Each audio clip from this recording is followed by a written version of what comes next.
Get everything in a line here perfectly. Right where it needs to be.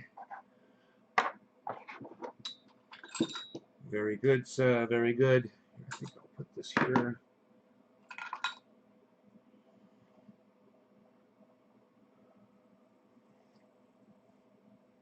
Okay.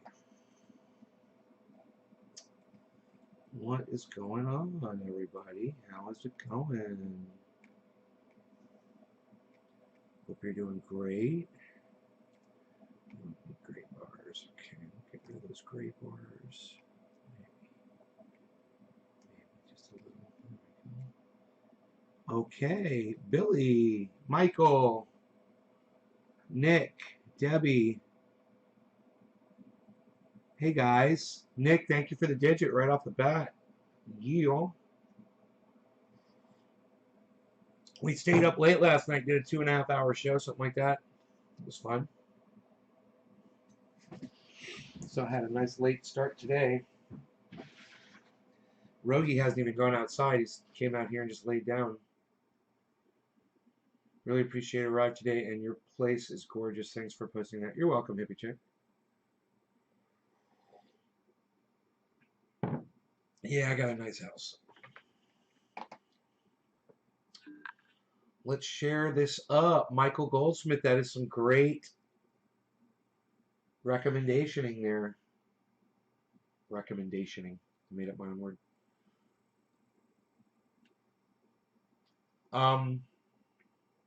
Today we're going to be talking about disinformation. And, man, this one is a freaking doozy. But, you know, there's so much disinformation out there. As simple as someone just referring to cannabis as weed is disinformation. You know, I saw somebody on Twitter. They said something cool about cannabis. I checked their profile. The first thing they said was weed something. And I was immediately turned off by that. But, you know, people don't realize that they're a fucking liar when they call cannabis weed. You are a spreader of disinformation when you call cannabis weed. I know, you think that's the right name for it. That's what you've been told. You know, kids were taught when they were younger, my parents' age, when they were kids, they were taught that black people should be slaves. Turns out they were wrong about that too. Yeah, society gets a lot of shit wrong. And you need to rise above it. You know, you need to rise above the lie. And when you hear somebody referring to cannabis as weed, you need to call them a liar. Say, well, you're a liar. You don't just say, oh, you shouldn't call it weed. Say, hey, you're lying. Now you're a fucking liar. What do you mean I'm a liar? It's weed, isn't it? No, weed means useless. You're talking about it and sounds like there's a use for it. You're a fucking liar. That simple. Now I know that's offensive and it's a turnoff and people won't respond to that. But I don't care. It's factual, so I don't give a fuck. I'm right and you're wrong. Suck it. I don't give a fuck. Whether you like my tact, you don't like the fact that I'm harsh or that I'm rough around the edges or that my words ring true. Whatever it is about what I say that you don't like, I don't give a fuck. These are facts. When you refer to cannabis as weed, you are spreading disinformation. You want it in real terms? You're a fucking liar. Okay? That's what you are. Now, yeah, saying spreading disinformation is nicer, but they mean the exact same thing. They both mean that you are a fucking liar. And the word fucking should always precede the word liar. Yes, you're a fucking liar.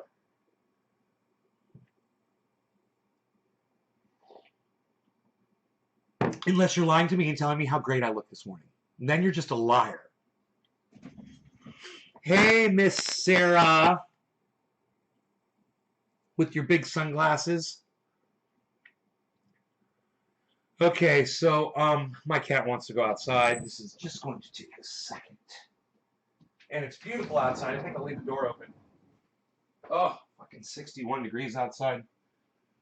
Gorgeous, gorgeous, gorgeous. What a beautiful, beautiful day. We're just going to do a couple of adjustments here. There we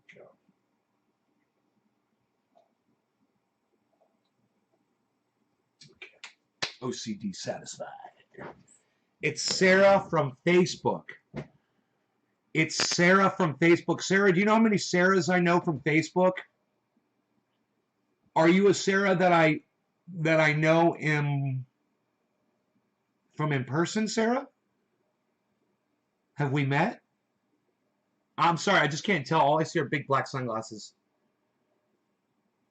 Sarah Williams. From Orlando, Sarah?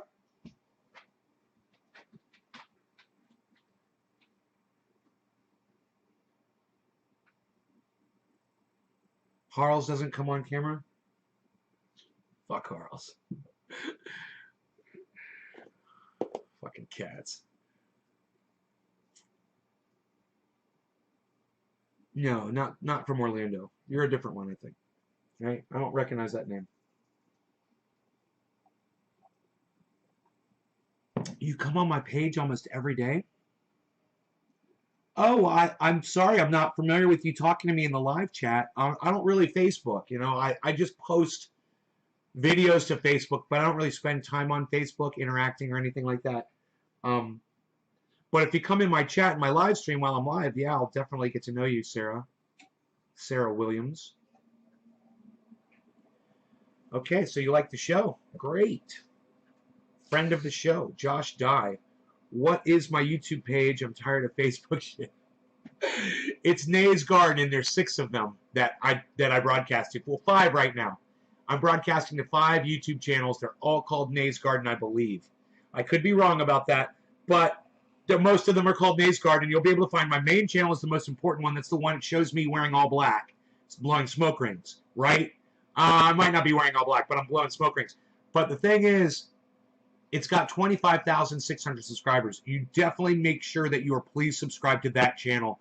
They are deleting people from that channel every day. I say this all the time, and everybody knows it. It's not a secret.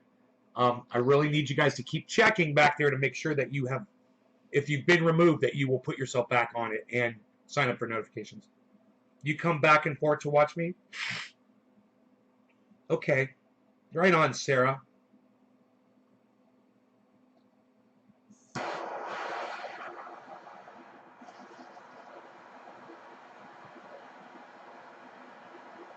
So somebody came right in and shared this video. It was Nick Brown and Michael Goldsmith. Thank you, both of you guys. Cheers to y'all. Thank you so much for sharing this. Gonna do a big fat dab to start off the bottom of the hour here with you guys.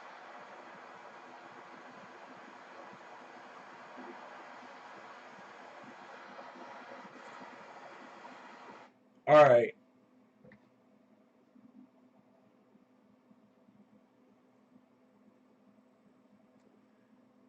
Here we go. Cheers.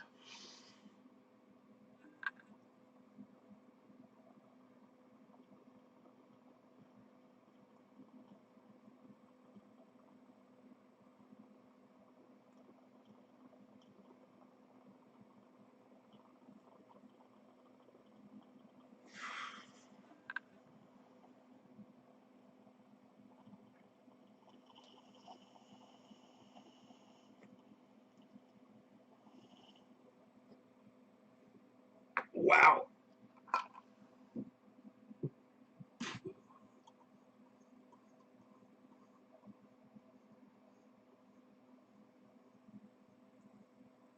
We talked about Kyle Klinsky the other night. I talk about him often.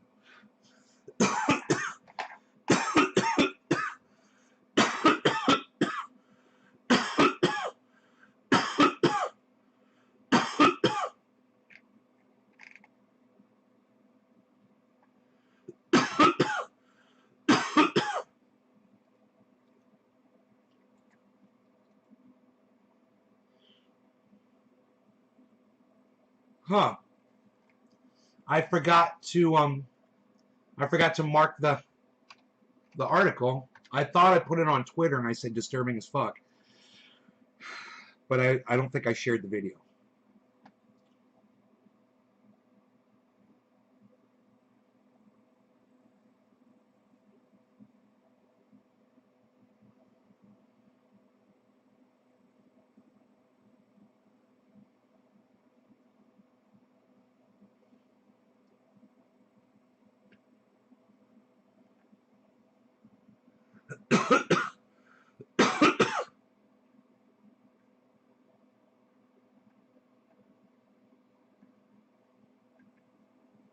Huh, where's this goddamn article at? Wasn't it on CNN?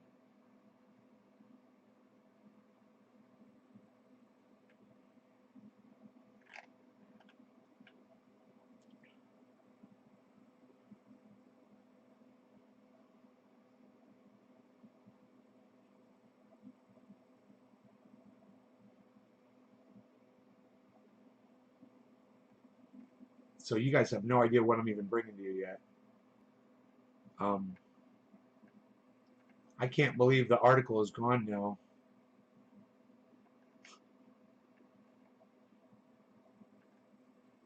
So I'll look it up on Google.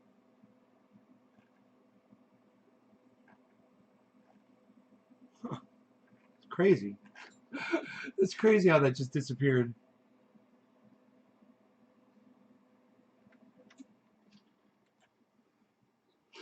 All right. Fuck.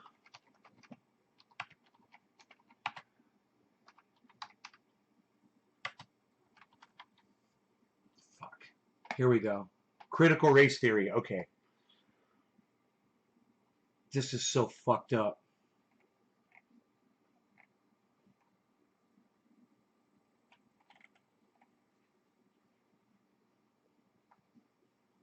Anti-racism. Oh my god.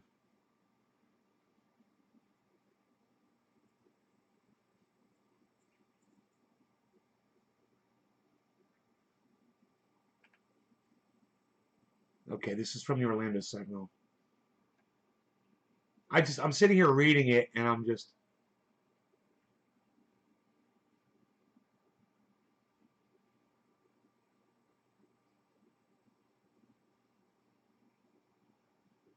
can't wait to see how big they get. Right on time. Found it.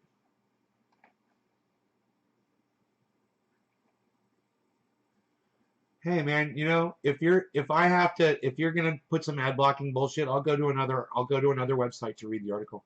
How about you go fuck yourselves, Orlando Sentinel? Yeah, fuck your ad blocking bullshit.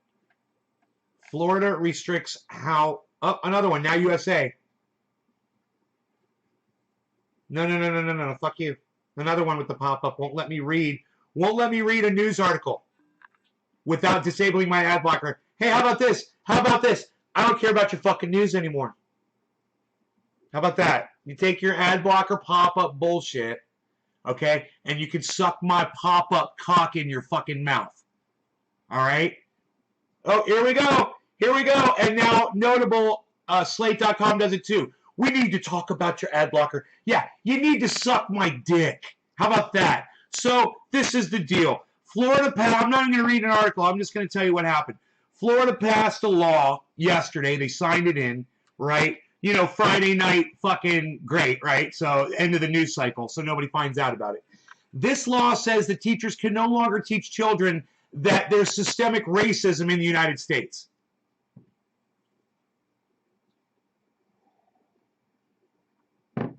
That there's literally built-in racism right into the laws of this fucking country. And teachers are no longer allowed to teach their students that in the state of Florida.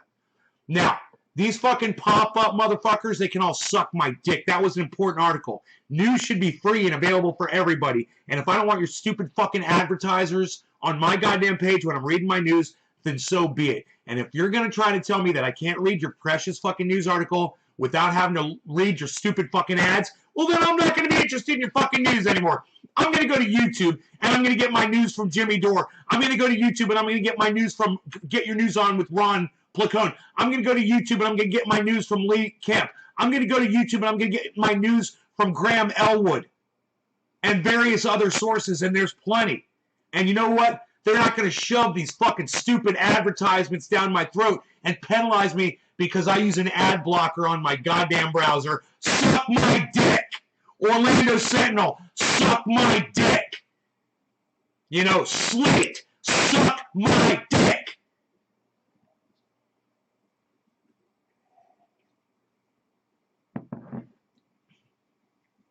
No racism lessons, no multi-gender bathrooms, and no LGBTQ lessons in Tennessee.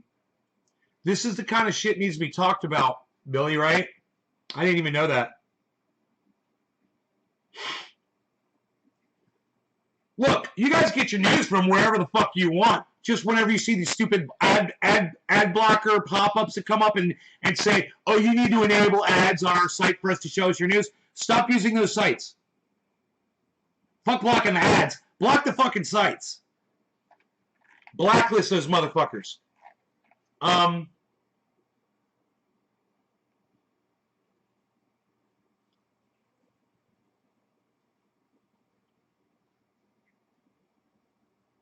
Who fucking cares? Breaking news! Someone won a tennis match. That's breaking, CNN? Suck my dick. I'm moving on to YouTube. Fuck CNN. That's so stupid. Breaking. Someone won a tennis match. It literally said breaking in all red.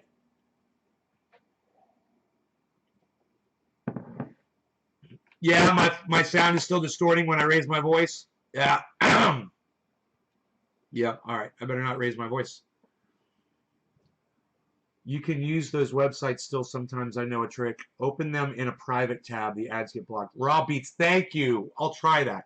In an incognito tab, I will try that. Here, let me try it right now. I'm going to try exactly what you said. Okay, Orlando Sentinel, open link in incognito window.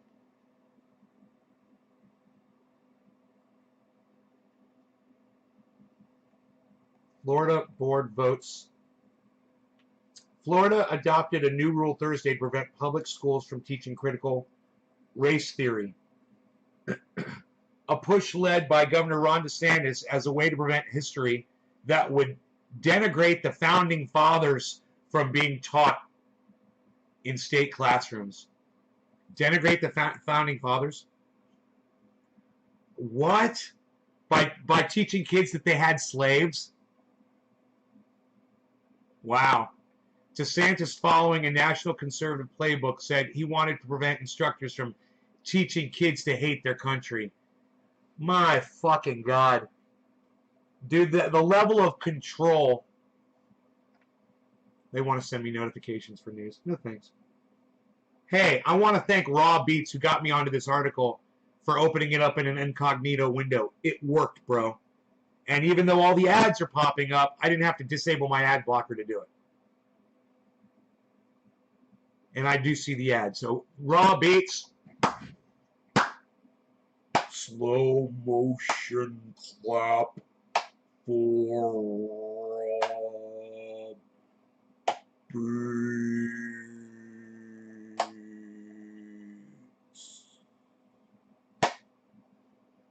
You're awesome, bro. That was fucking awesome. All right, so DeSantis, following a national conservative playbook, said he wanted to prevent instructors from teaching kids to hate their country. That's in quotes.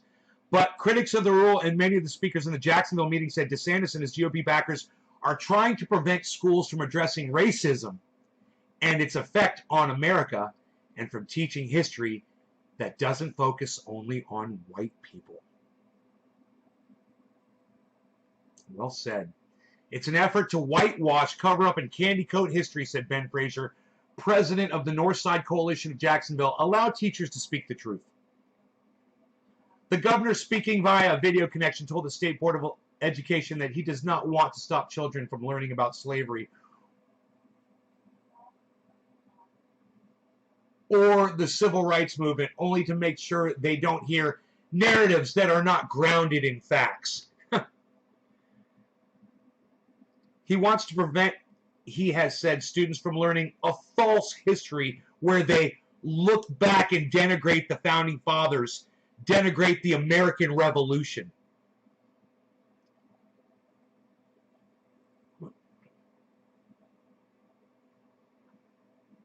Anytime, sometimes it don't work. Some sites have caught on to that trick.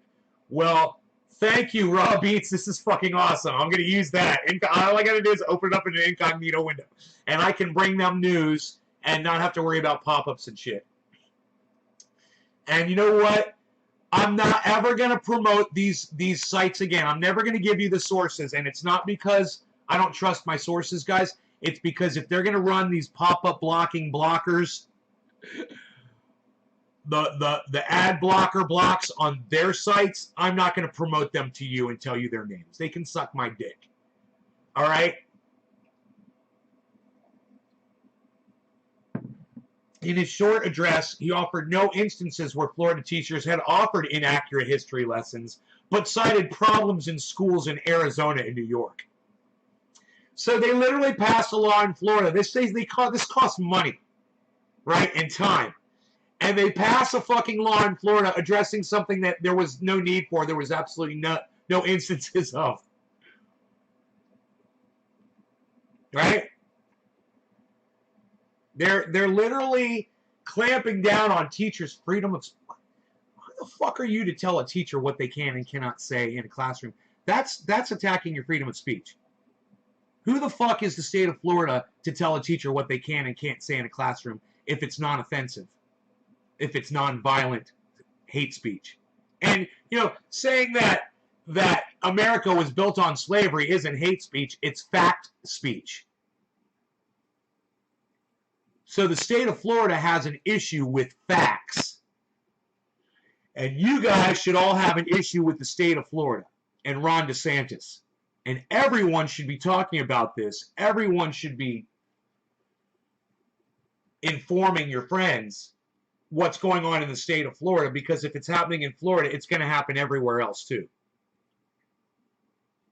It's eventually going to stifle you. You might not be a teacher. You might not be a teacher in a school, but it'll translate over to social media, and then you won't be able to talk about slavery on your social media one day, because it never happened. Because Ron DeSantis, Donald Trump, and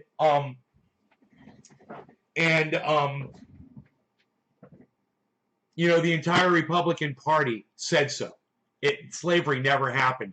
Because Candace Owens, black woman on YouTube, says that there's no systemic racism in the United States of America, because Ben Shapiro, pipsqueak Jewish white guy on YouTube, says there's no systemic racism in America, because dumbass fucking college bro Steven Crowder says on YouTube there's no systemic racism in America, because fucking Sean Hannity, because fucking The Five, because Tucker Carlson, because Laura Ingraham all claim that there's no, because Judge Janine, per whatever the fuck her Perino says, there's no systemic racism in the United States.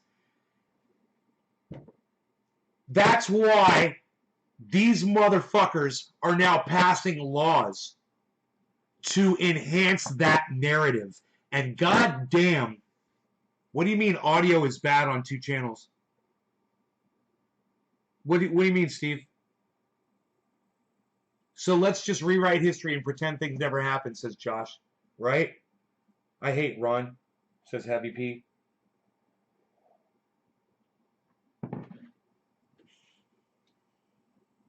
Is anybody else having audio issues? Are you guys having problems with the audio? Let me know.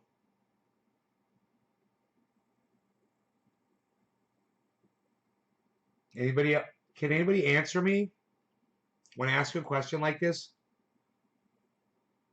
Candace is racist against blacks. Yes, she is. She's racist against blacks.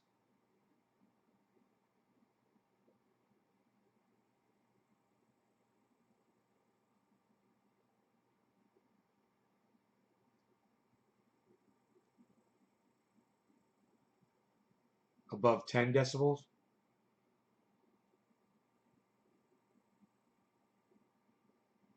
Audio's good? All right, cool.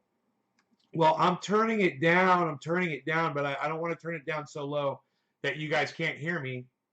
I've turned it way down now.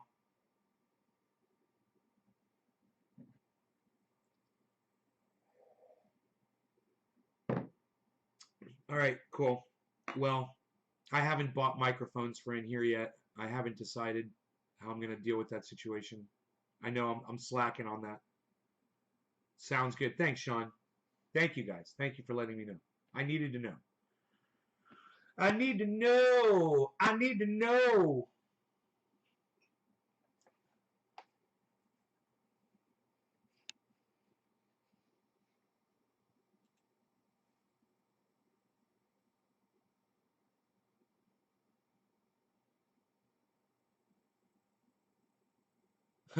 Critical race theory, initially a legal framework that examined how racism impacted the country's institutions, is not a topic taught in Florida's public schools, nor was it mentioned explicitly in the initial proposed rule, though DeSantis said it would block its teaching. Let me tell you, let me give you a little anecdotal example of critical race theory. Okay? Donald Trump and his father own condominiums in a high rise in New York. And when people come in and submit applications to live in the high rise, if it's a black or a family of color, they put a special mark on the application. So when all the applications come through, they see that mark and they disregard it. That's just an anecdotal example, something very small that someone like, oh, I don't know, the president of the goddamn United States was guilty of. And then that person literally not only became the president of the United States, but was supported by millions of people who knew, who absolutely fucking knew that he had denied black people homes because of the color of their skin. Come on in, bees.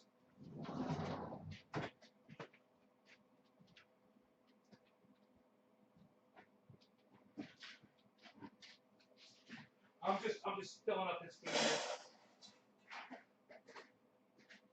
here. Because he is the bees. He's the bees of the trees. He's the bees. We love the bees.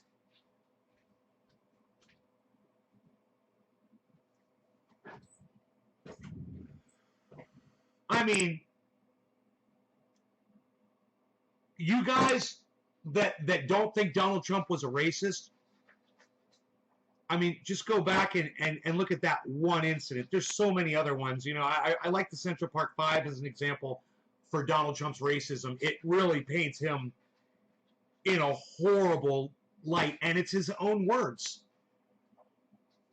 You know, it's his own actions.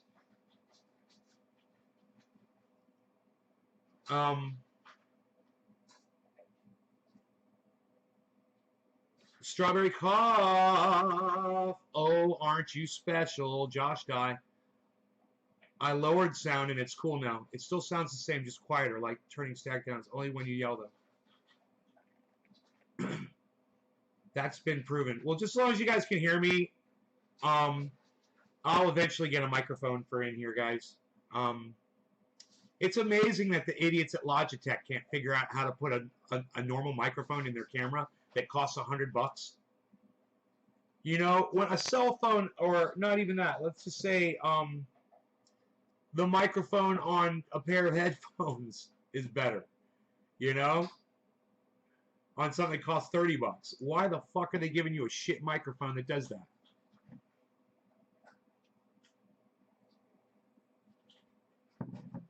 There's a race section on most applications. Black, white, Hispanic, Pacific Islander, other.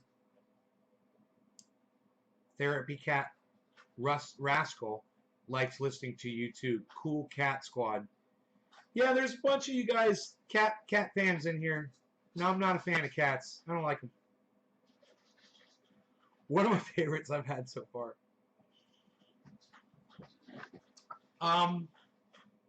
Oh, good. It's one of your favorites. Good. So let's talk about disinfo a little bit more. We had said it earlier at the beginning of the show that one of the forms of disinformation that I like to mention often is referring to cannabis as the word weed, and that is disinfo. Just simply calling cannabis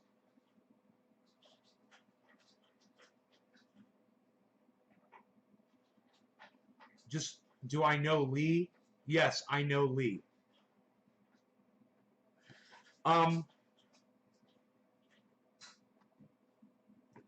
Just calling cannabis the word weed is you spreading disinformation about cannabis. And you might be like, no, that's what they call it. That's the correct term. No, it's not. And I'm going to tell you why. That word was coined a long time ago because it specifically means useless plant.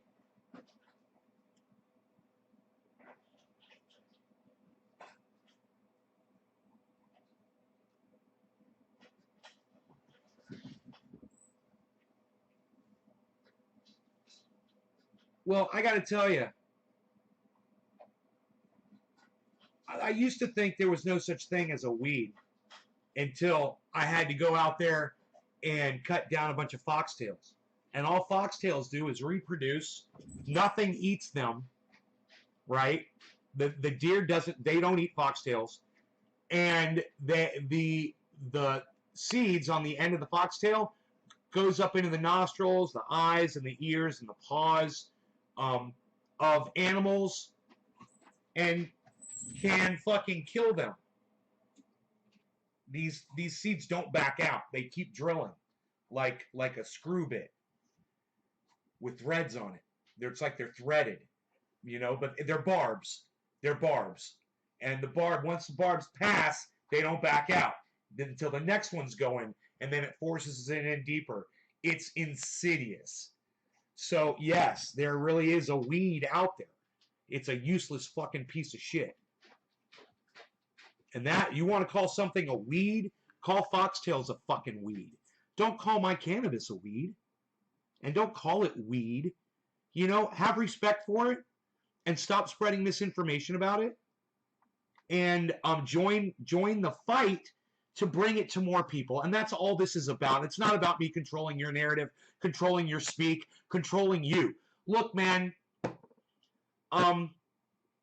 I choose to block people in here that refuse to use that terminology, not because I want to hurt them or because I want to ostracize them or anything. It's because I don't want that kind of language in here, and it's ignorance. That's why. And if you could just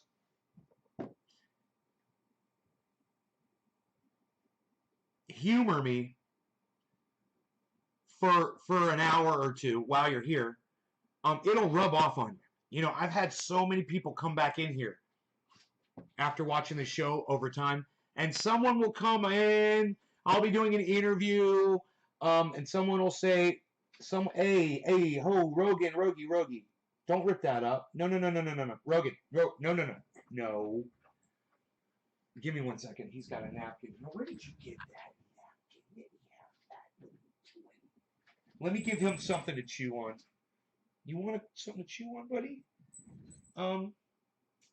How about, I want to give him something to rip up.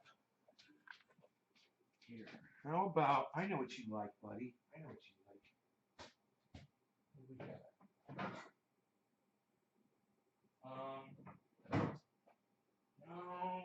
No. What can you tear apart? How about a glove, buddy? Where's your glove at? Shoe. Oh, a shoe. How about a shoe? You want a shoe? You want a shoe? You can rip this apart. You want a shoe? You want a shoe? Oh, you want the shoe? You want the shoe? You want the shoe? Get this shoe. Get it. Get that shoe. Get it. Get the shoe. Get the shoe. Get it. Get that. That's your shoe. There you go. Go, boy. Get that shoe. Rip it up. Look at that. What is this? What's that right there? Look at this. Rudy, look. What's that? Shoe. Shoe. Shoe. Get that shoe. Let's see if he goes for it. Anslinger lies to Congress for racist reasons. The conservatives will stand strong on cannabis until Congress knocks them over in no time soon. Remember firegrass in Florida? Fuck that shit. That's like these damn chigger plants we have. They're useless. You touch them and get eat up in blisters and scratch. Wow, Josh. Team Rogie, Sean. Cannabis is the way for a MEFA day in making America green. Cannabis is the way. Sorry, is the mega. Okay, Dice. Uh,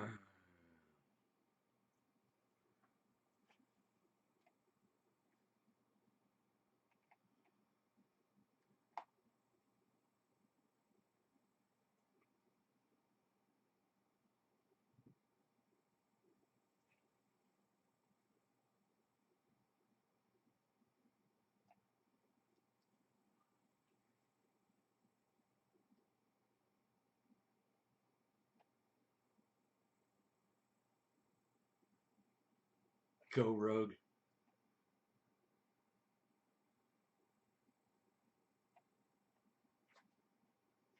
You know, there needs to be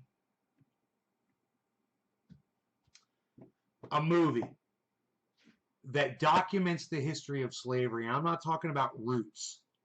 I'm talking about a fucking epic journey. For over 400 years this was going on, right? How many years were they using slaves?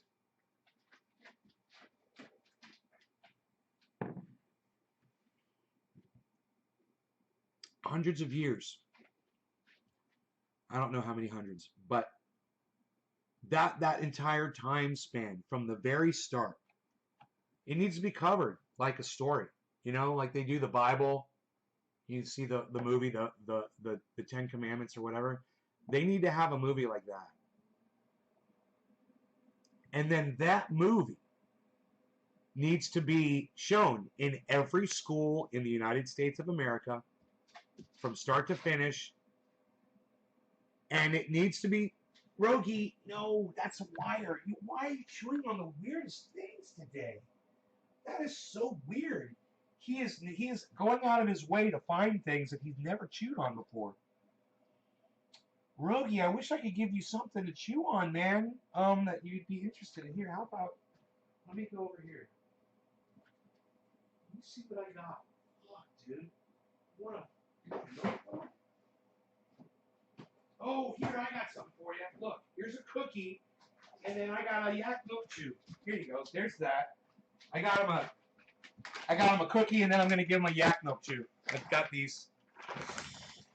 God, I was getting so frustrated, man. I was like, I don't know what to do.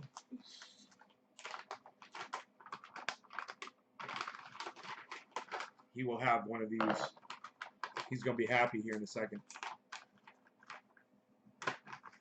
Built the second hemp crate house in Virginia. Right on, Josh Dye. That's awesome, brother. Hey, look who's here. What? What do you want? Oh, look at you. You're very good, Joe. Got the hooked up like a tow truck.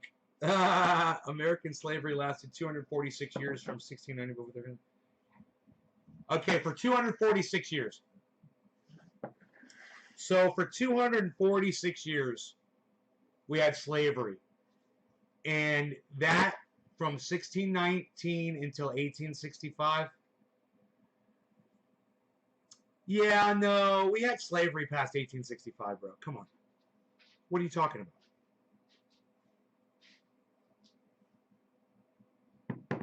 I mean, in my opinion, bro, slavery lasts until everyone has equal rights, and we still don't have it. We still have this racism. You know, I know we shouldn't call it, maybe not call it slavery, but maybe we should call it slavery. You know what I'm saying? And I don't think by saying it ended in 1865, man, I'm not buying that shit.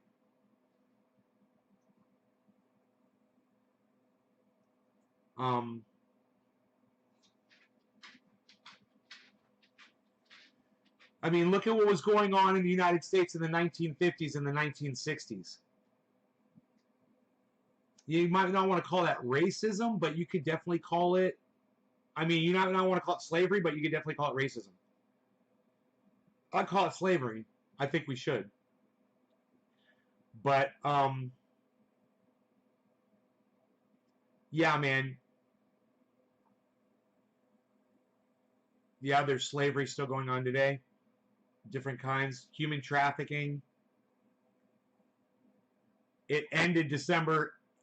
Yeah, slavery ended on December 16th, 1865. I fucking love it. Yeah, maybe for Google it did.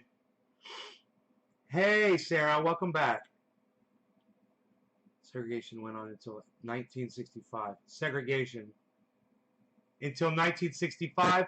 Yeah, but what about systemic racism in our government still going on today, bro? I mean, Donald Trump was refusing applications from people of color at way after 1965, homie. Right? Donald Trump eventually became president of the United States way after 1965, wrote an article in the New York Times saying that 5 innocent guys of color should be put to death for a crime that they were proven not to have committed, that someone else admitted to doing. And he still said those guys should be executed. Um, so, yeah, I feel like it's still going on too. But, okay, my point is this. Us telling teachers that they can't talk about it is a massive violation of the First Amendment of a teacher's right to free speech. Um, you know, it's an affront to the First Amendment. It's an attack on the First Amendment. Um, you know,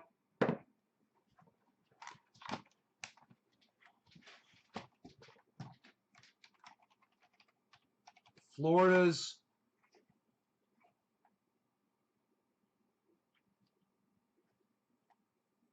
law restricting what teachers can and cannot say in the classroom is a direct attack on the First Amendment and on you. Why can't I spell amendment right? Okay. Florida's law restricting what teachers can and cannot say in the classroom is a direct attack on the First Amendment and on you.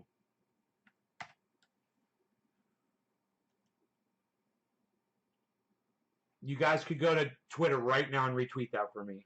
I would really, really, really appreciate that. I'm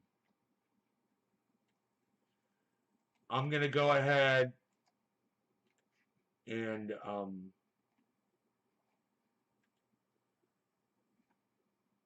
going to go over to Nay's Garden and retweet that from Nay's Garden. 2 separate tweets.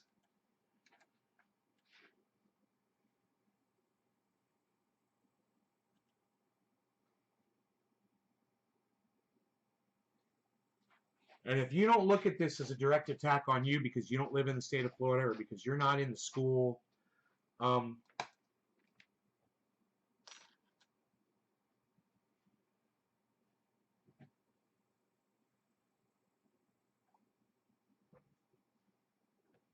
you would be severely mistaken. Deep state shill, says Trump, says diverging perspectives. Trump is a deep state shill.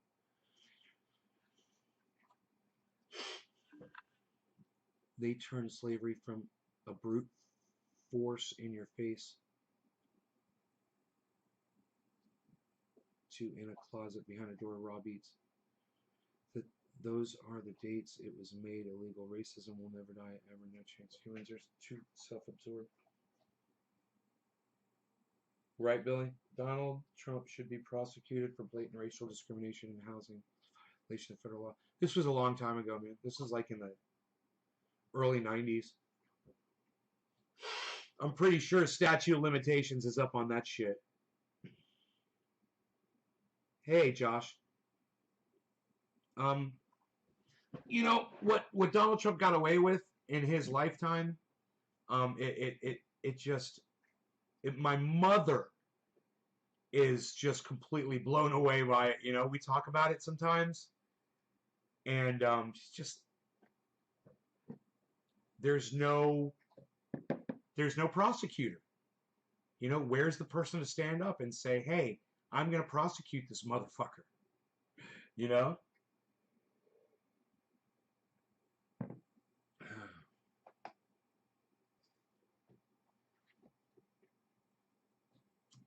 But hey, man, at least there's pockets of sanity on the internet. I mean, I know me saying that sounds crazy because I'm crazy on here, but some of the things I say make sense, especially when I'm talking about this kind of stuff. And there's other people that understand this as well, and that's a good thing. There's pockets of clarity, you know. Um, Cody Johnston, some more news. You know, you want that perspective from somebody who's not going to sugarcoat anything for you, man. That's what you guys should. I mean, if you like listening to me, you should like listening to him too. That, oh, and the fact he's fucking hilarious. I wonder what his latest upload is. Maybe we should look. He's just so fun to get high and watch, you know? Get high to. A week ago.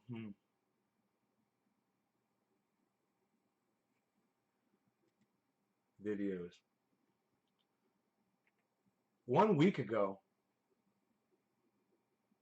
Elon Musk is not your friend. Some more news. Let's watch that. This will be good. With that, Elon Musk is not your friend. Cody.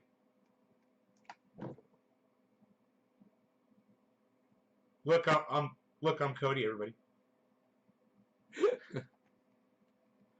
All right, so this is funny because he's literally talking about Starlink, and I haven't gotten this far into the video yet.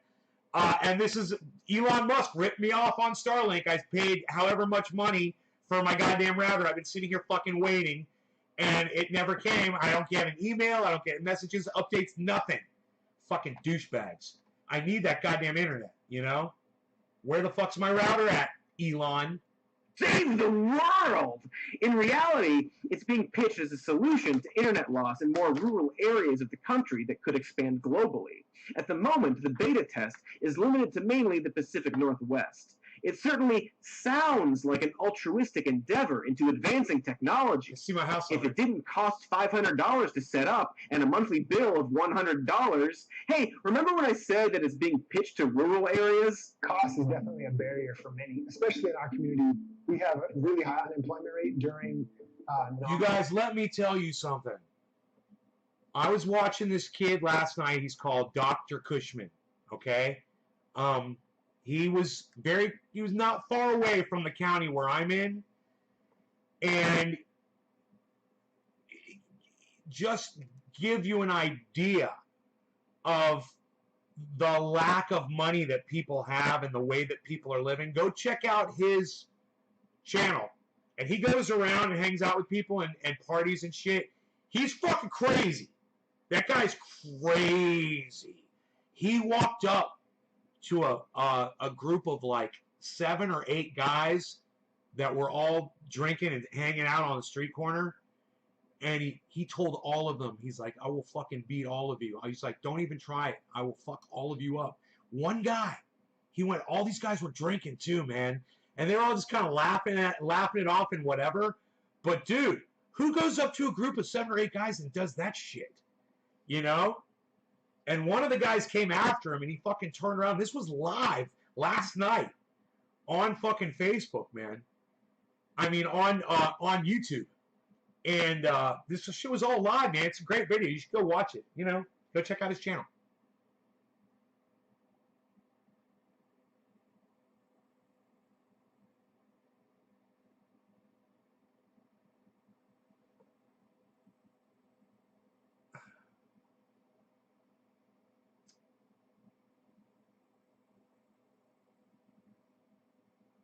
You guys, is the audio fucked up? Is the audio fucked up, guys?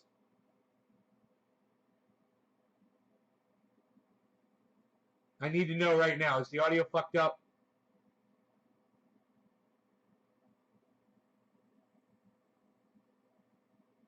How does a home video anymore? Nobody's.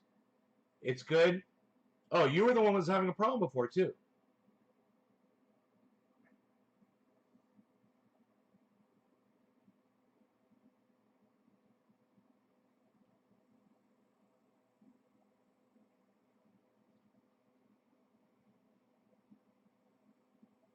Have I been screaming? I don't even know.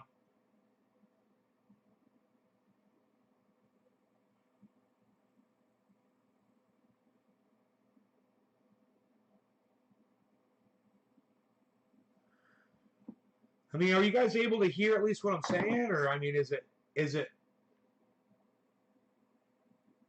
audio? Hey, Eddie, what's up? So I need to go back and fucking listen to it. All right. Let me pull up the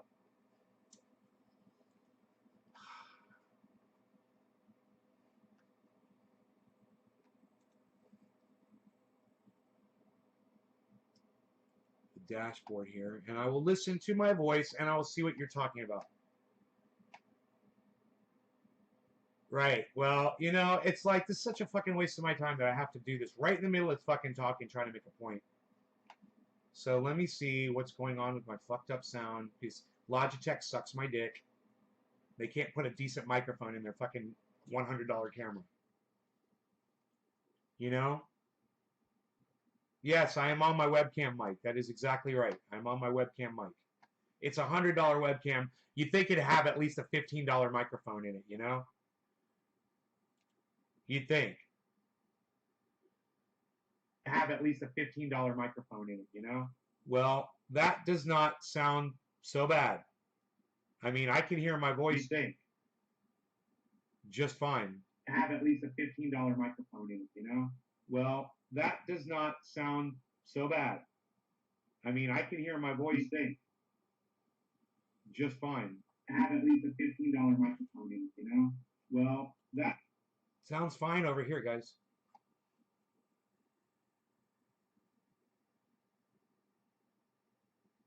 Thanks, Eddie. All right, I don't know why.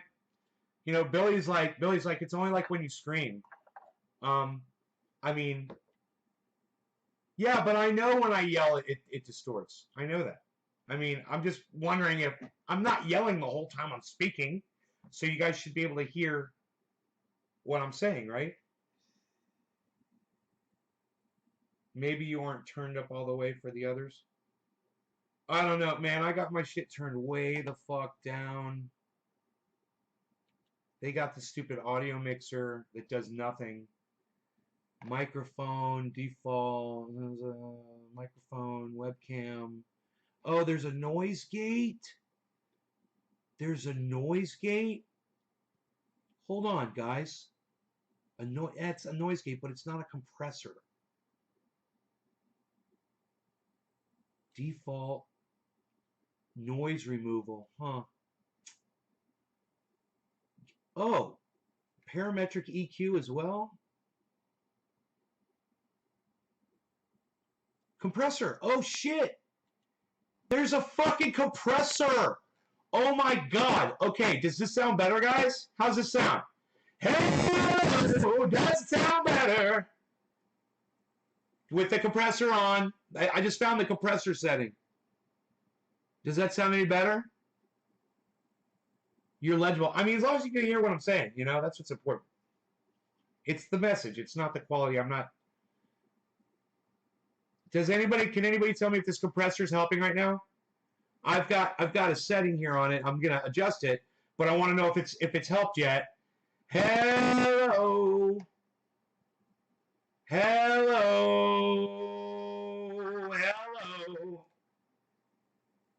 It's less clear. All right, hold on. I'm gonna turn the compressor settings down. All right, how's this? It's worse. It says worse. Steve Running says Sounds like I'm in a tunnel. Now it sounds weird.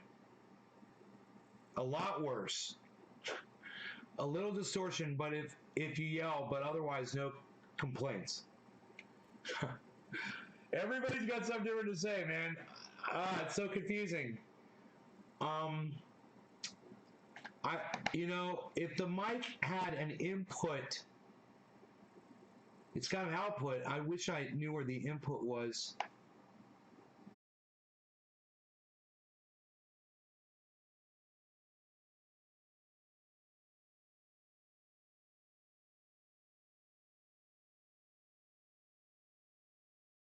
It won't allow me to do this, so I can't go back and listen to it. This is so stupid. It's showing it in the red. My microphone input settings. This is so stupid.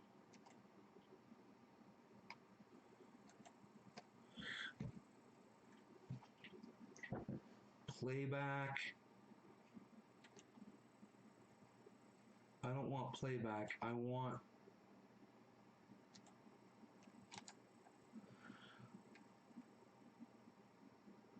open. All right, well, just give me a second. I'm not done fucking with it. I want to go to the microphone input.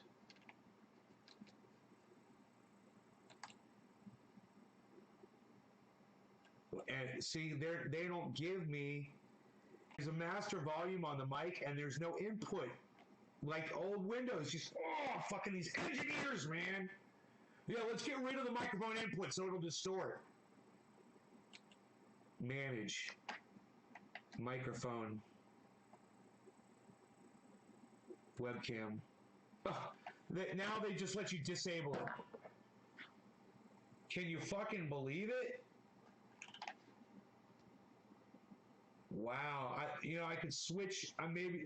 Fuck him. It's unreal, dude. There's no input on the microphone. It's just fucking output. Who does that? It's a fucking microphone. It needs fucking input and output. So you can limit the amount of fucking distortion going into it, you fucking idiots. God, you fucking idiots. I'm an engineer. Yeah, I'm an engineer. Yeah, I'm an engineer. Yeah, this doesn't even make sense. How loud the frequency should be before compression is applied. All right. Well, get me up to there and let me see what that sounds like. I wish I had real-time fucking monitoring. Fuck. So stupid, dude. Hello. No.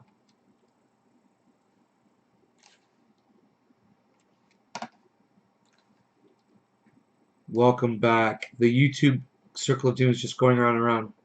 Woot, this worked. I'm not sure what you did, but it stopped spinning. And now you sound like you are in a tunnel. Yeah, I wish I could fucking hear it while I was adjusting it.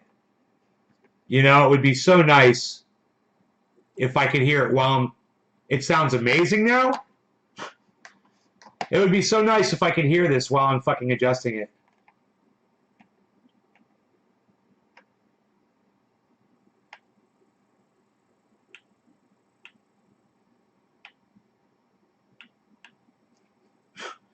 Wow, they're such idiots over there at Windows 10. I just want to punch all of their engineers in their fucking cunt faces. It's getting louder. You sound perfect. Nay, it's perfect. It's persect. All right. It's perfect, you guys say. Scream. It's nice is that they've got this compressor setting. What's stupid is there's no microphone input volume fader. Who fucking does that? It's called gain. You have everything with audio. You've got a gain and you've got the output volume. The gain is how much input you want to allow go to that microphone. You limit that so that you don't distort it. Then you turn up the overall volume and you get a non-distorted audio signal. It's just common audio shit. The fact that they don't have that on Windows 10 anymore proves that they've got some fucking cuck little freckled fucking cunt in there and wants to be an engineer. Yeah, I'm going to make it better. Yeah, huh, no more input volume. Yeah, because I think I know what I'm doing. Yeah, huh, engineering. Yeah, be an engineer.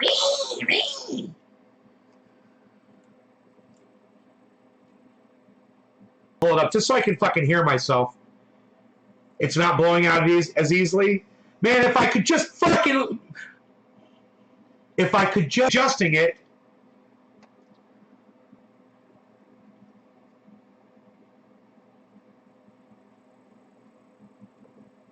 It's trying to load. You're not breaking now. Before that whole speech would have been blown, but only the engineer words were blowing out. Okay.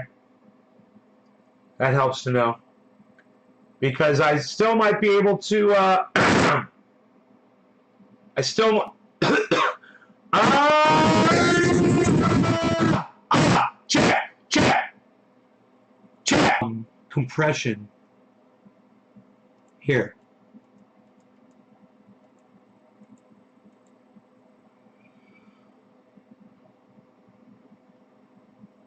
How fast it starts to work? Yeah, maybe I'll put it 40p. Dude, you just told me I had fucking almost 20 megs of fucking download. Why can't I download a live video? Are you fucking what? Why can't I? What is going on? It's like I just want to fucking kill somebody, man. You know? This shit used to work normally.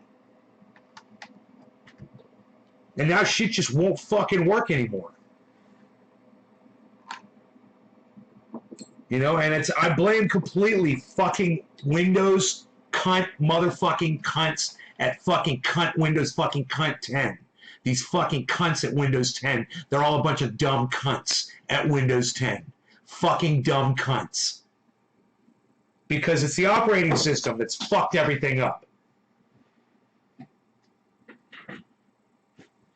You know, we used to have an operating system that would fucking work. It was called Windows XP. You know, and everything worked fine. And then they had to fucking stick their dicks in it and put their ball sacks on it and teabag it to fucking death.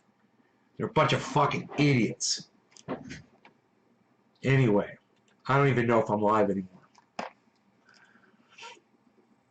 So I'll refresh the chat since nobody's fucking talking right now and it says there's only 6 people watching.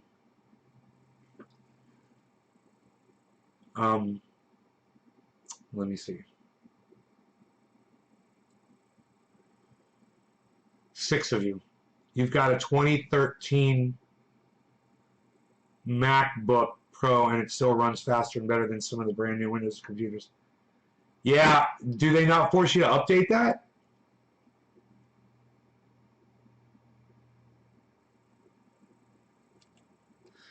I felt like getting high, man. I got 6 fucking viewers. It took me all this time just to get everything working again.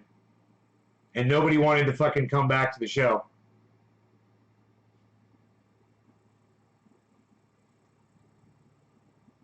Rent's paid.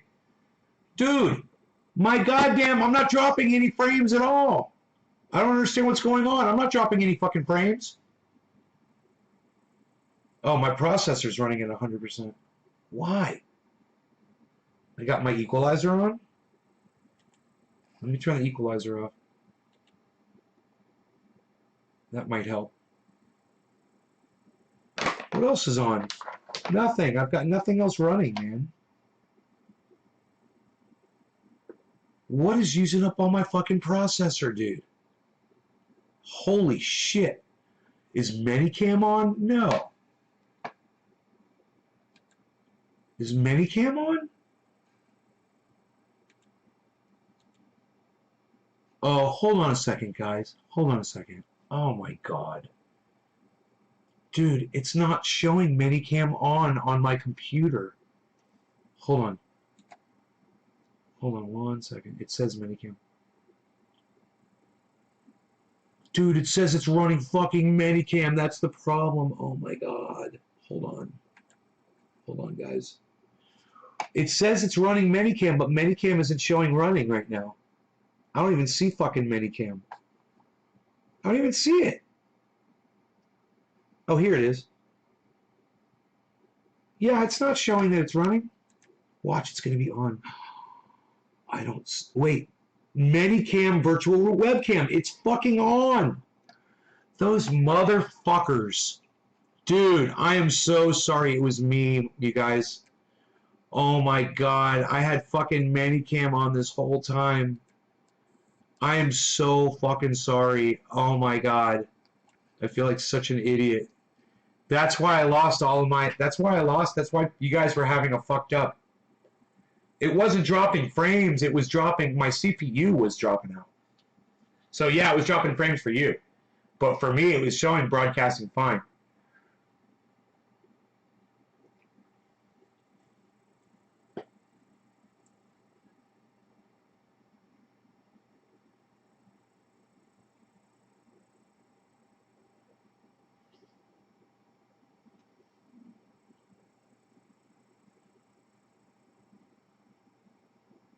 You guys, my processor's running at 30% now. It was at 100%. What do you think? Is it a good... We good?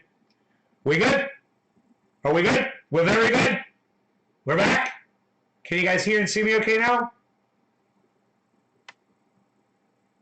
We should be good. I'm just going to assume that we're okay now. Because my processor says 41% and my drop frames is at 336. It says that I'm broadcasting to 14 channels. I've got Trovo, YouTube, and Facebook on screen right now. Look at that. On screen right now. Bob Scuba Cook will be on there in a second. So we're good. We're good. Right? Everything is better. The sound, and we fixed the sound. The sound is good. I found that compressor setting. And I have the ability to turn my volume down a little bit if that will help. So let me know if you want me to turn my volume down. We'll play the music in the background and do... I'm going to take a second break and I'll be right back. And hopefully this will sound okay for you guys. Prepare yourself. Prepare yourself. Okay, does that sound okay? Prepare yourself.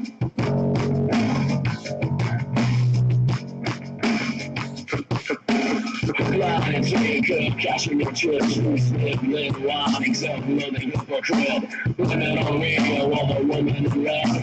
Can't fool yourself, it's all in your head. You're a mascot of the next century. Look in the mirror, it's counter security. I'll leave for you, my eyes burn. My point is no, cause you'll never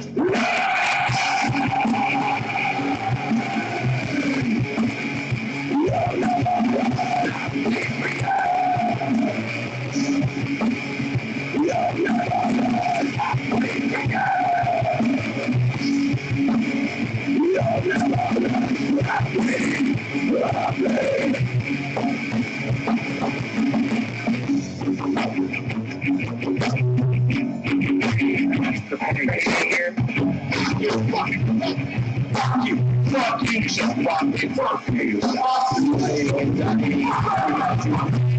Let's get fucking out there. Like, turn up your fucking bed, turn the sound. No people know some little some something that really something moving hypocrite. Women on radio, all the women.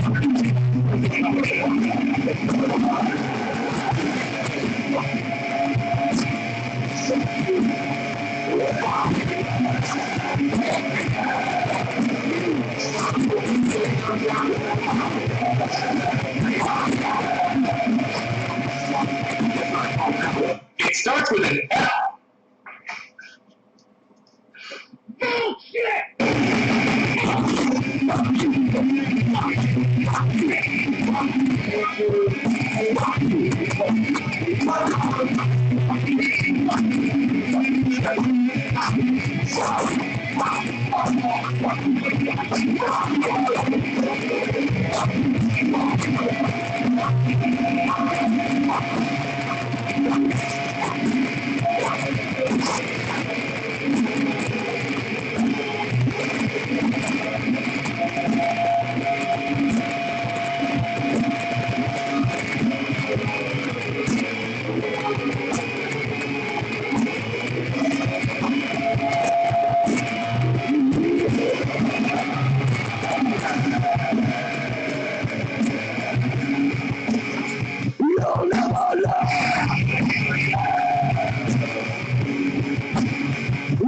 selling your head.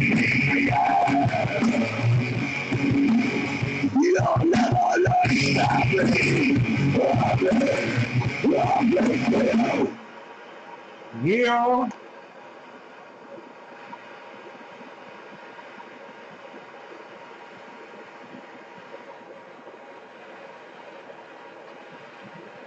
Anyway, we were talking about Skynet, right? A non-tourist season, some people don't have any income for a large portion of the year due to seasonal work. There's logging and then there's fishing. Thank you for sharing. Residents on the Colorado Reservation Day. The poverty rate has improved 30% according to 2019 Census Bureau figures.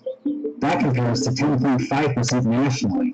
Yeah, sounds actually not very helpful. But at least if you pay the $500 and can afford the additional $100 a month, you'll then get internet speeds that are below the national average. Okay, so that's less good, equally expensive internet that requires rocket launches to make.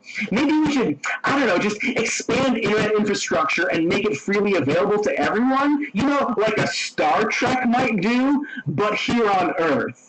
Maybe someone with a lot of money can help with that. I don't know. But hey, it's still a neat idea that could evolve over time, which is why OneWeb, Virgin, Qualcomm, SoftBank, and Hughes Network Systems are also companies doing the same thing. So Starlink is expensive for the consumer, slower than average, and not all the only of its kind. Why is Elon doing it? We see this as a way for SpaceX to generate revenue that I'm so busy learning, I just don't have time for music.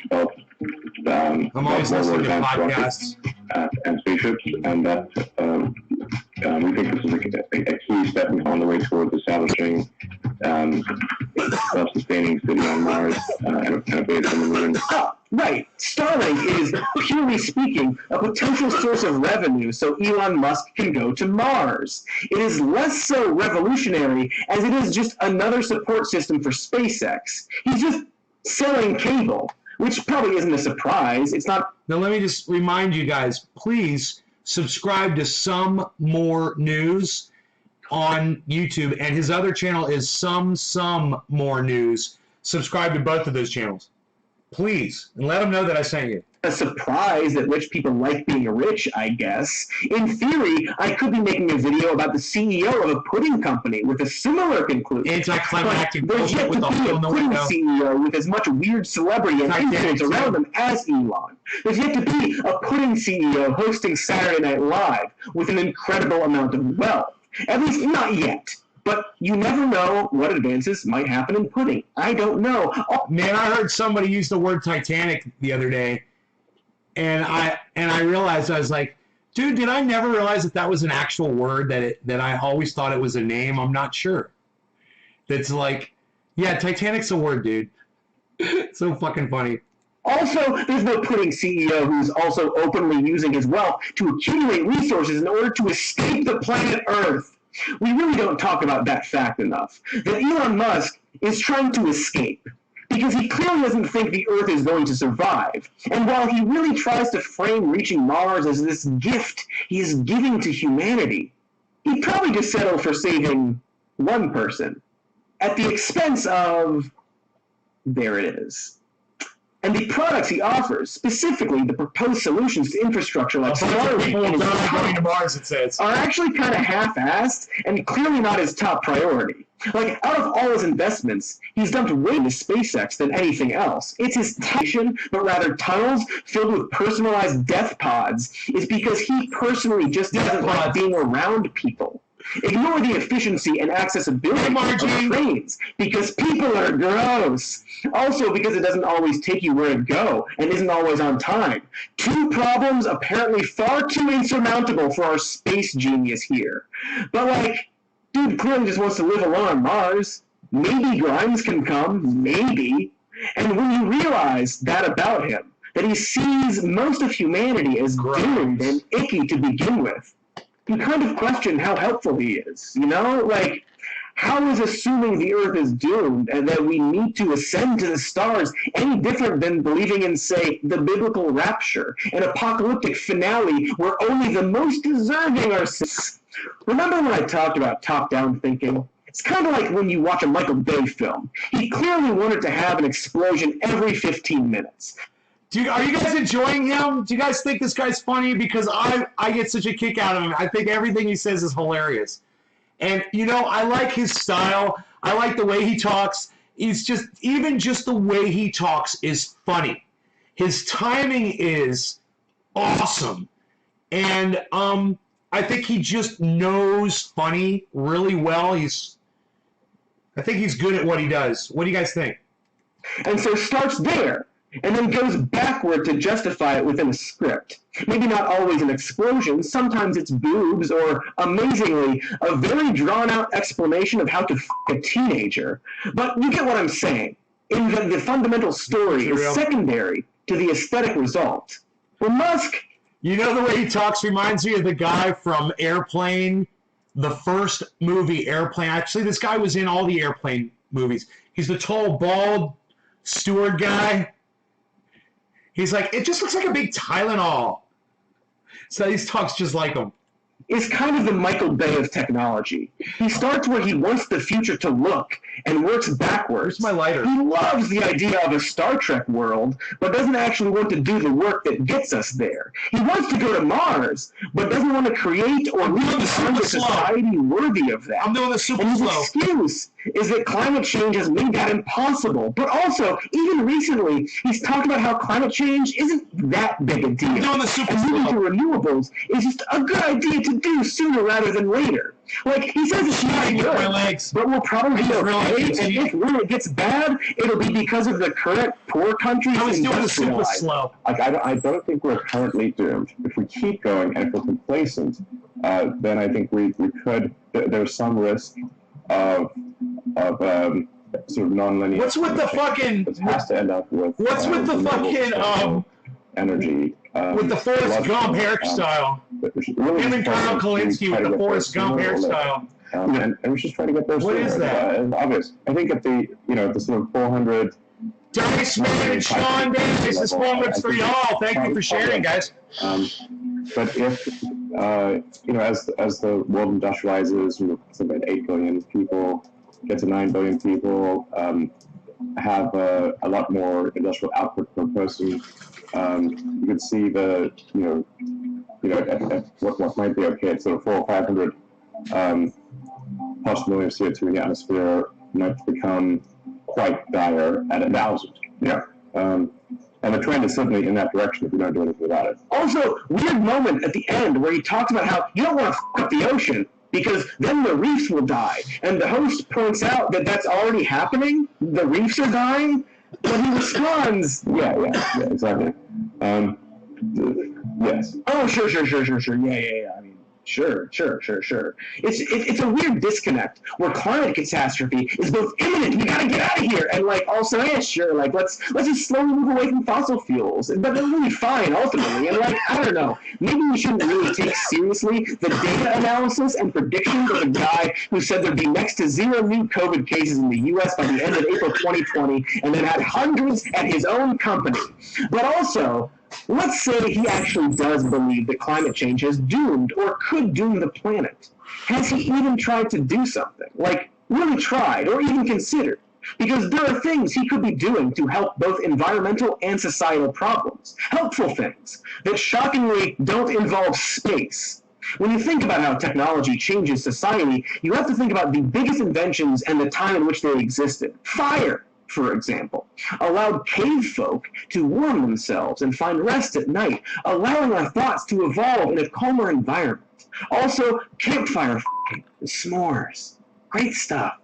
Perhaps a more relevant example is the internet and what it's done for, everything. It sounds pretty In terms good. of social justice, smartphones have helped more people notice that perhaps cops shouldn't have guns. There's no denying that technology leads to societal change, but not all technology. Some technology is just pointless and evil. Others are just way too ambitious to work. You gotta really hit it just right. Tesla, the inventor, he mattered because what he invented filled a hole we desperately needed to advance. It allowed us to live and work differently, to communicate easier, etc. Cut to now, and we have very specific Josh G, issues. take us with you. Climate change being Hashtag keep it the open. big one, along with wealth inequality, civil rights, more Pop-Tart flavors, and so on. Going to Mars doesn't actually help that.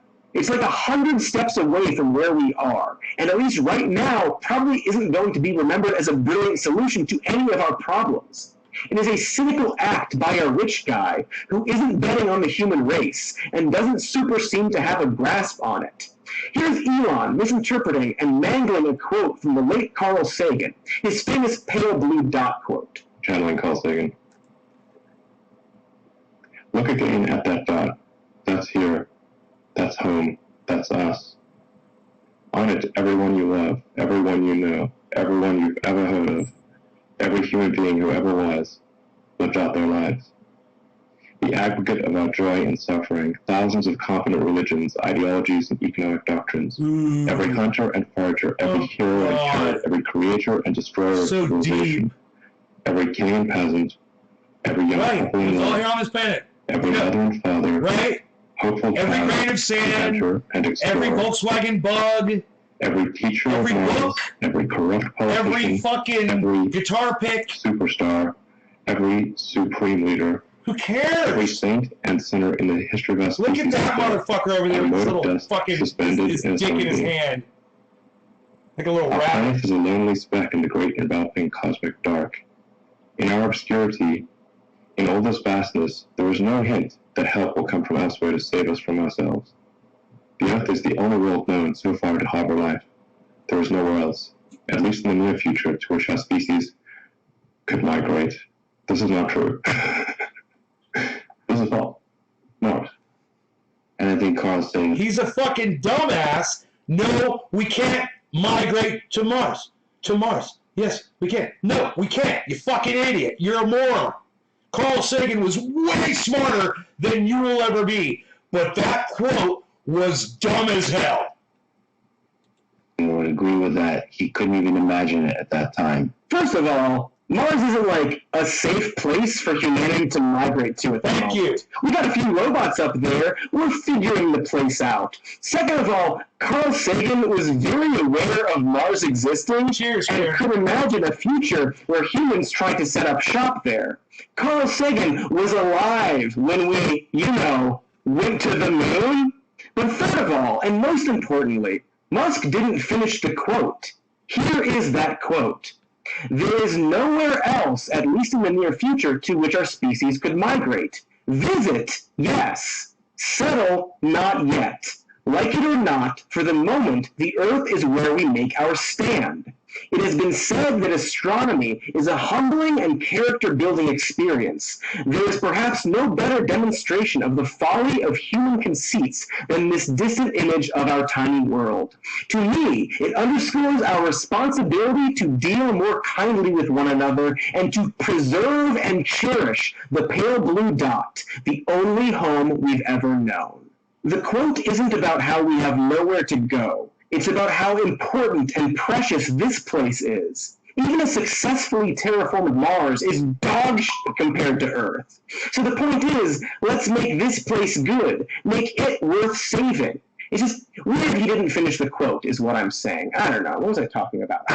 Elon Musk thinking climate change means we're doomed. But also, sure, I guess it's supposed to be fine. But also, what are we to do but leave? Now, I certainly don't want to suck off Bill Don't Give Poors the Vaccine Gates, but he actually wrote a whole book on ways we can fix climate change. Go Mert, right, with a T.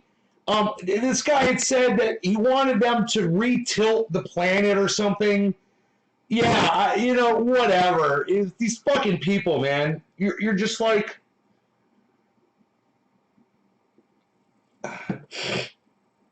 Wow. That doesn't include the wealthy bouncing from Earth and recreating the plot of Elysium. He's still a rich weirdo, but at least Gates recognizes that a single dude isn't going to reverse the process so much as a society all pushing toward a singular goal is. And there's other, less flashy tech being developed that has nothing to do with Musk and perhaps should get more attention. Bricks that store energy, as opposed to a futuristic battery or just selling dirt to the poor. Flexible solar panels, self-healing materials that cut down on waste, alternative fuel sources, just feeding cows differently, bladeless wind farms that don't kill birds, as our former president was so concerned about, lab-grown meat, and just pushing for government policy change. There are even ways technology can help with wealth inequality, at least a little bit. But mainly, the internet and automation have shined a light on problems and solutions that even the really rich jerkwads can't ignore. But again, Musk doesn't really care about the incremental or more tedious work, or him not being able to do whatever he wants. Offering a prize to whoever can remove carbon from the atmosphere ignores the simple truth that we have to reduce emissions ourselves, and very quickly. It's top-down, the solution being a futurist fantasy rather than a principled approach. And for that reason, the reality always ends up way off the mark. Or even worse, the approach completely misses the lesson we've yet to learn with the incremental advancements we're skipping over. You know what's also fun? Topic Dogecoins, am I right? Musk loves those, and all the memes. And I know we weren't going to talk about his tweets, but aside from his no new COVID cases in the U.S. by April 20th banger, and his that guy can't hate people, but who also criticized me is probably a pedophile work of art, he's made tweets that completely f*** the market. A good recent example being his lust for Dogecoin and role in boosting it. Dogecoin, if you don't know, is a cryptocurrency based on a meme and is therefore funny to have an actual sway on the market. It works off something called a proof-of-work algorithm, which, funny story, requires as much electricity to maintain as a small country. Lots of LOLs from Elon, guy who claims to be concerned about climate change. Way to get those memes. Now, I'm not saying that Musk doesn't care about the environment. So much as maybe he doesn't care about anything? Or rather, his ego and wealth will always overtake anything he might care about. He certainly doesn't care about people much, and I'm willing to bet that he considers himself and his goal of going to Mars and preserving the human race as a noble cause beyond basic human rights and worker safety. But back in his head, I'm guessing he ultimately just fantasizes about how he's going to go to Mars with Leonardo DiCaprio, because he's not actually interested in preserving humanity so much as preserving a certain better group of humanity. And so with that mindset, what does it really matter what he does to the workers of Earth? If climate change is going to overtake us, but also is probably fine actually, what's a few more thousand rocket launches? Rockets that, with a single launch, emit more carbon dioxide into the air than a car would in 2 centuries. What's a little space debris hurled around the planet when his goal, at least in his head, is to save humanity, in theory? Because if he doesn't, well, that would all be a lot of hurting the environment for literally no reason, wouldn't it? Have we considered that? That perhaps Elon's space quest fizzles out and we're just left with a lot of extra trash in the world? Have we considered the toll just the rocket launches alone are taking? After all, he has to launch from somewhere, right? And in order to create SpaceX, Musk created a launch site in the town of Boca Chica, Texas. The residents didn't get much of a say, despite Musk planning to launch thousands of rockets per year. Sure enough, they began getting notes on their doors telling them that their windows might explode every now and then. Residents who lived there long before SpaceX have begun to move away thanks to debris crashing over beaches into wetlands. Did I mention that Boca Chica has a national wildlife refuge where more than 500 species of migratory birds and sea turtles live? SpaceX, in fairness, I guess, would later help out to preserve some of this. But obviously, the best way to help would be to not have these launches there. And it would be very irresponsible to act like SpaceX is doing their best, considering that just back in December, the Federal Aviation Administration flat out denied a rocket launch for SpaceX, citing a tweet from Musk saying the launch had a 1 in 3 chance of complete success, and concerns of how an explosion would affect the surrounding communities. And then SpaceX ignored the FAA and did the launch anyway, and the rocket exploded. Musk then tweeted that the FAA Space Division is bad, and, quote, under those rules, humanity will never get to Mars. And by humanity, he, of course, means him. He regularly ignores federal regulations meant to protect people because, again, his noble cause is just too damn noble. And by noble, I mainly mean the aristocratic use of the word. I really can't stress enough that when Elon Musk talks about bringing humanity to the stars as a sort of higher cause, he's not actually talking about you. You and I are the people he would sacrifice in order to make that happen. And not like cool space deaths, more like the slowly running out of resources kind of deaths, because Carl Sagan failed to consider Mars. He's no different than any other rich person building a water hoard and underground bunker. A reminder that, statistically speaking, the characters in Mad Max all got there through trust funds.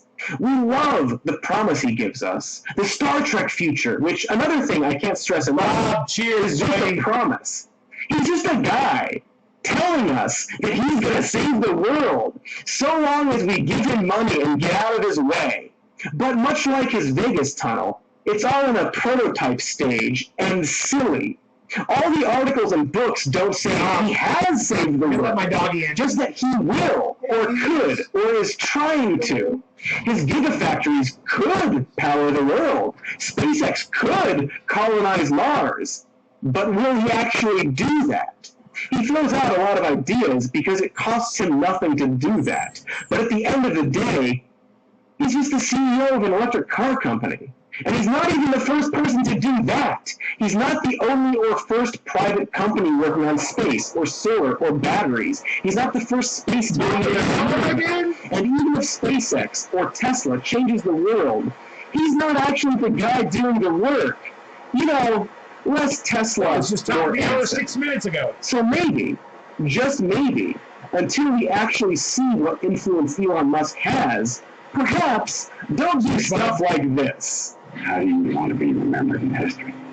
Alongside Black Brothers, Elon Musk, Stephen Cochran, or as a failed pharmacist expert? Like, extremely gross. Hey, SNL, very gross stuff. Stop it. Hey, Mr. Musk, how are you? Congratulations on the promotion. Thank you very much. Those Merlin engines are fantastic. Yeah, good idea for an electric jet. stop it.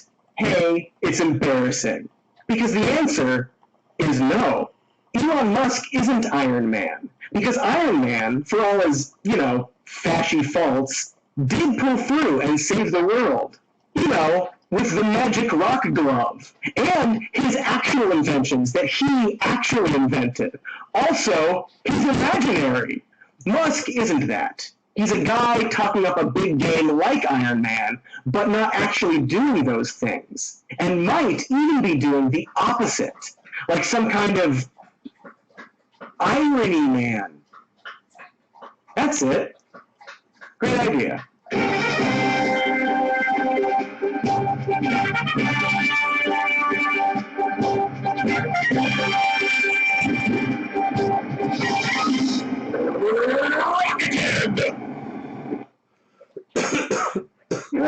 Rocket back on. Hey everybody, thanks for watching. Like and subscribe to the video on the channel if you like it and want to subscribe to it. We've also got a patreon.com/somemore news and merch store. We've got a podcast called Even More News if you're into those things. And Even more news. I have nothing more to add to this more news. part of the video. So I'm gonna just end this sentence right about now-ish.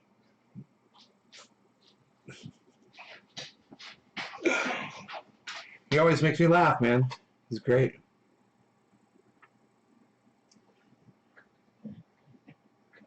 He's got a video, it says, "Why is Tucker Carlson?"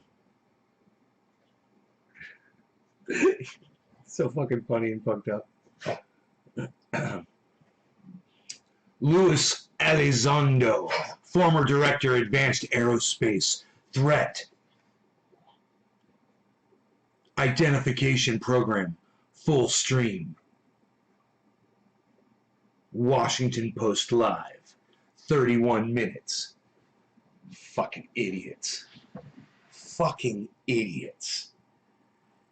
Fucking UFO bullshit narrative bullshit.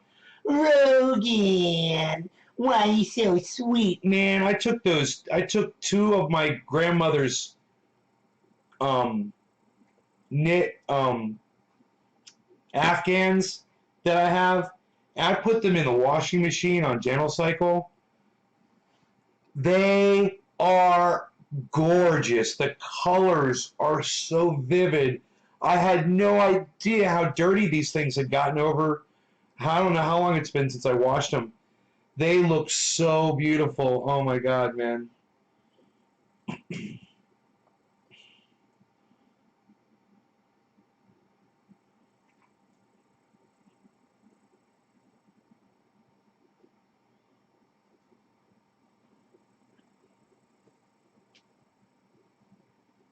Perhaps Ben Shapiro shouldn't be taken seriously by anyone. That's from a year ago, from some more news. Some 710 water hash now for you. Right on, Max. Gut sake. Right on, Max. Thank you, brother. Enjoy. Enjoy. It's 7:10 right now, as a matter of fact, guys. It's 7:10 right now. Can it smack about that? Can smack about that? Yep, I can smack about that. What you can do, I can smack about what you can do, that. I know, guys. Yo, dude, he's gonna smoke about that. Check him out. Yep, I know, guys. Can smoke about that. Check him out. He's got the waterfall in the background, bro. Look, he's readjusted the waterfall, bro. I wonder if anybody noticed. Readjusted waterfall, bro. Yeah, think anybody noticed readjusted waterfall, bro? Think anybody noticed that, bro? Think anybody saw it, bro? Knock the whole fucking table over, bro. He's gonna knock the whole table over, bro. He's knocking the whole table over, bro. Cheers, guys. Thank you for sharing this.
What's not happening with Hyperloop?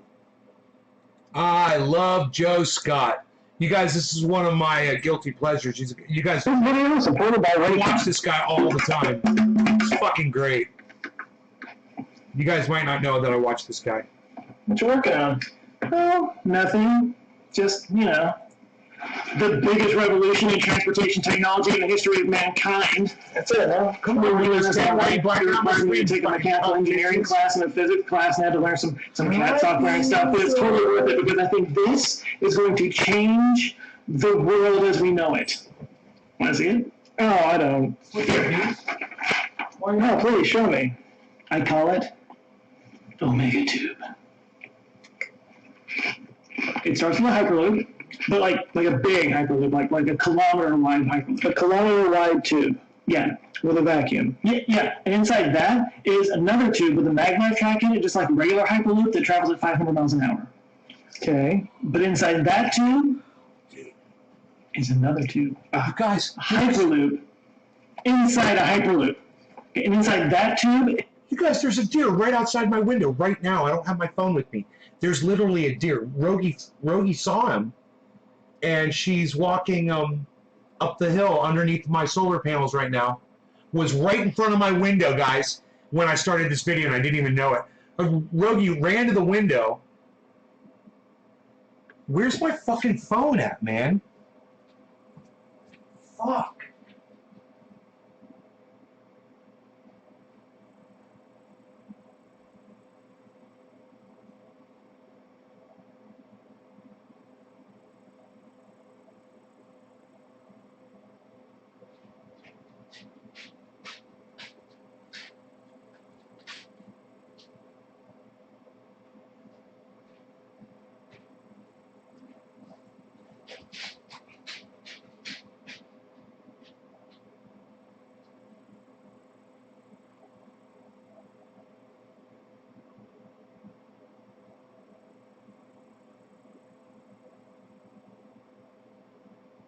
Man, it just walked outside my periffs. I might be able to see it from the other window though.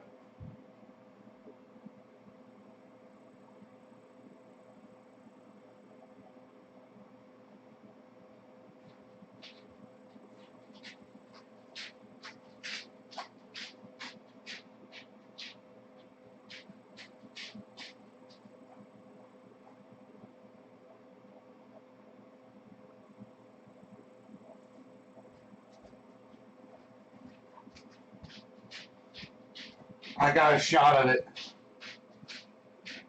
It was just outside my periffs.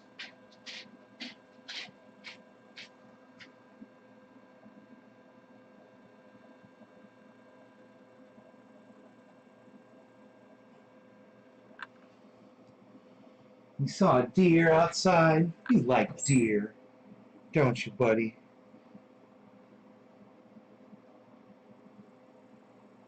I don't know.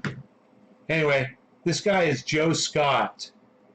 He's got 1.15 million subscribers on YouTube. You guys should all be subscribed to this guy's channel. Is a railgun that shoots it at another 1,500 miles an hour. Okay, you still with me? Okay, and inside of that tube is another tube, and inside of that tube is a Falcon 9 rocket that can go an extra 2,500 miles an hour, and inside of that is a pulsed nuclear rocket that can travel at 5,000 extra miles an hour. You can get from New York to LA in like 30 seconds. So, what'd you think? The deer is back. It's back. It's right here. Came back. That tree's still up.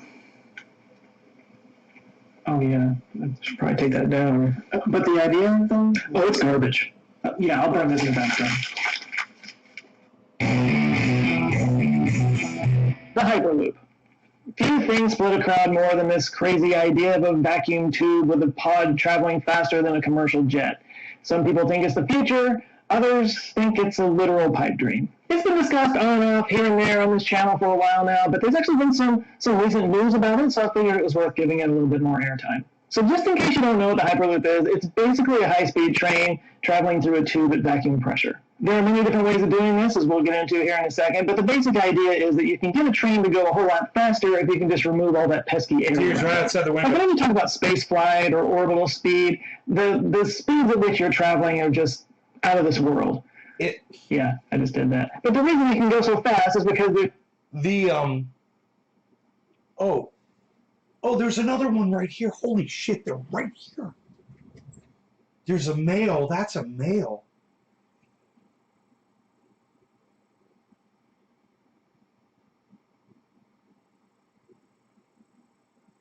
This one right there. This one right here. I got them both. I got both of them in the same frame here.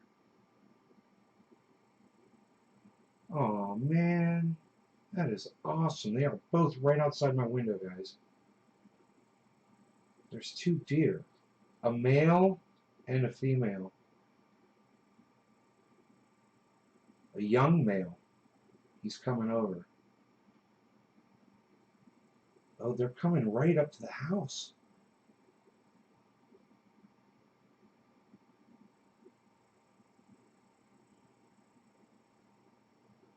Dude, if you guys will eat those foxtails, that would be great.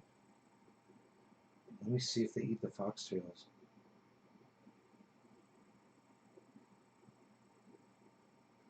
They're looking for stuff to eat. They don't look like they're interested in the foxtails.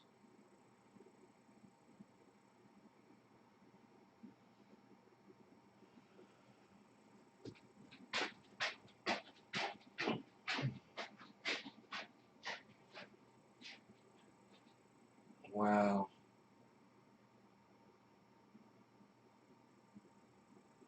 Wow, man. They're like 25 feet away from me.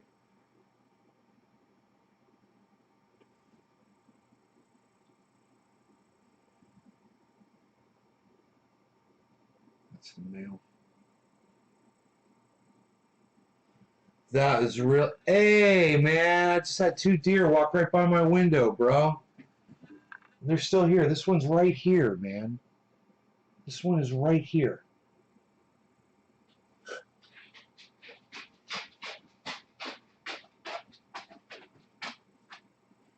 What's up, Robert? Here, let me go full screen here with this.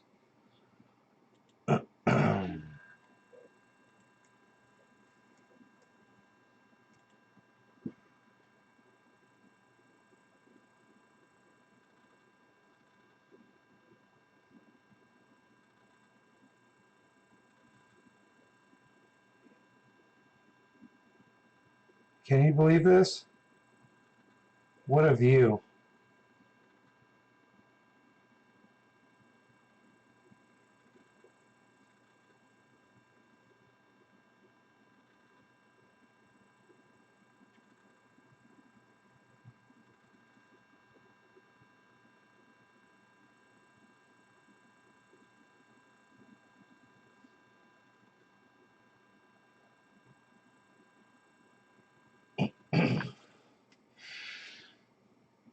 Robert Mulligan.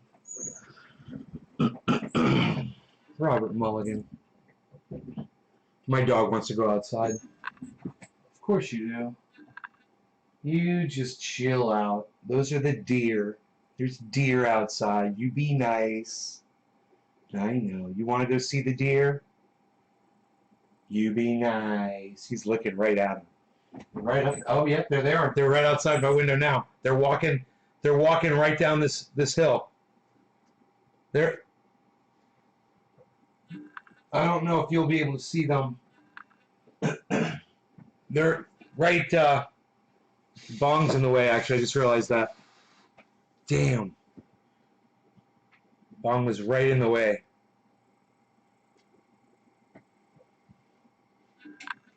So they're coming around. Rogie would run straight to the fence, right to where they are, and scare the shit out of them. So, oh, there they are. They're down by the water. I got a little water reservoir. I see one of them.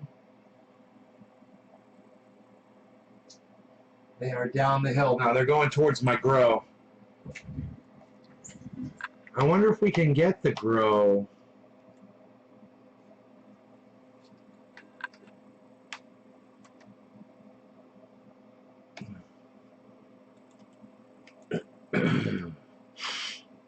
Oh, that was fun, huh?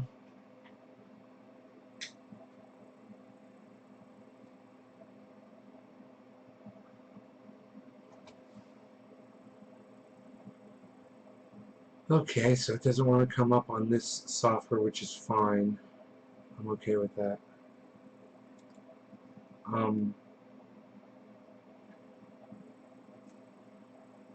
There's no air to push against. There's just nothing creating any friction for you to work against, which is why when you start going back into the atmosphere, even in that super high atmosphere that's really thin, it's still, you're going fast enough that it creates a plasma around you. The air just bursts into flames as you hit it. So it's kind of like a way of creating space-like conditions here on Earth, which is why it's easy to see why a rocket guy like Elon Musk might be into it.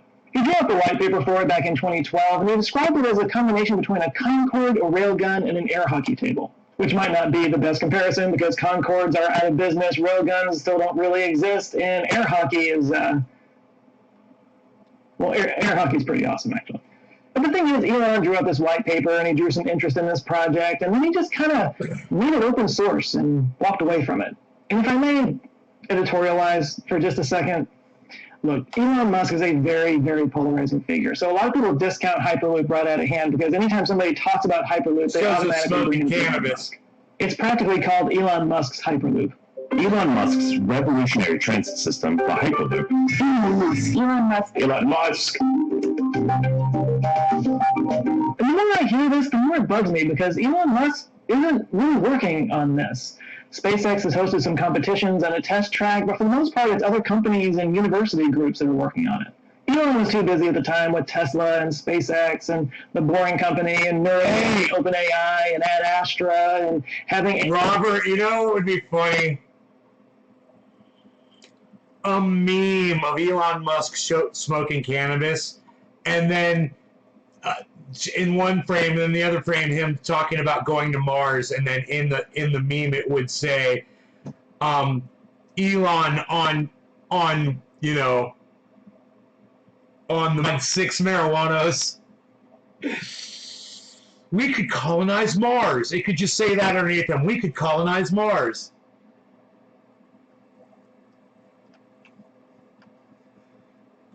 Android babies and denying COVID and getting COVID and complaining about pronouns. He's a busy guy is what I'm saying. But it's not even completely his idea. It's just sort of an iteration on a vac train, and the idea behind vac trains have been around for a very long time. Yeah, you have to turn the history books all the way back to 1799. Yeah, 1799. That's how long the idea of a vac train has been around. In 1799, a fellow by the name of George Medhurst looked at the steam locomotive, which was brand new at the time, still being developed really, and decided he could do better. He came up with what he called the atmospheric railway, a tube that would have a vacuum placed in front of it and thereby create a differential of pressure sucking the train forward. And while this idea never really took off, there were some working versions that were created out there. In fact, there's one that's still in existence at an airport in Brazil. Medhurst later developed the idea further by publishing a paper titled A New Method of Conveying Letters and Goods with Great Certainty and Rapidity by Air. Yeah, he basically invented the pneumatic tube system that you see at banks and pharmacies and stuff like that, which is kind of cool. Around the turn of the century, Michael Verne, the son of Jules Verne, imagined a ride on the Boston or Liverpool Pneumatic Tubes Company in a short story titled An Express of the Future. In fact, one of the first subways in New York was the Beach Pneumatic Tube Line in 1870, but it was only one car and it only lasted a few years. Do you guys like the view? You like the setup?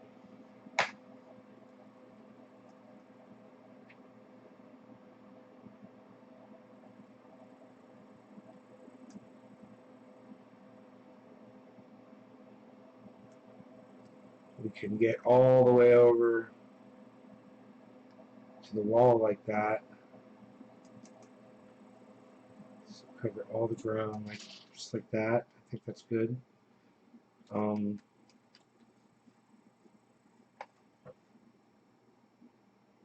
You guys, are you guys with me? Hello? Anybody? You guys like this? You like the view? Are you guys digging the video? Is anybody still here? It's been 7 minutes since anybody's chatted, guys. Yeah, okay. I've been live for only 2 hours. Really, is that it? 2 hours? And I lost you guys. Has it only been 2 hours? On a weekend, too. Thought we'd just hang out all day. Oh, Karen. Hey, Karen. Karen's here. Hey, Karen. Karen's here. Karen's here. Hell yeah, Karen. Also, Robert Goddard, one of the early rocket pioneers, wrote a short story for creative writing class in college about a high-speed maglev vac train in a story he called The High-Speed Bet. Boris Weinberg built the first prototype vac train at Tomsk Polytechnic University in 1914, and the idea would float around here and there for most of the 20th century. In the 1970s, the RAND group started pushing for a vac train system, but...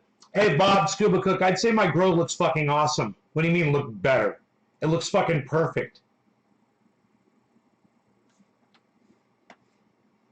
It's fucking great right now, bitch. I'll be fucking cutting down on my goddamn No, it doesn't look kind of barren. That's your fucking glass half empty attitude, Bob.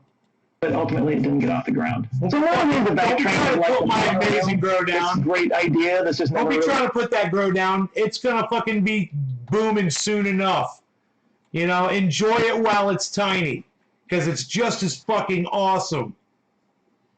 Right now, even when it's tiny, it's awesome. delivered on the idea.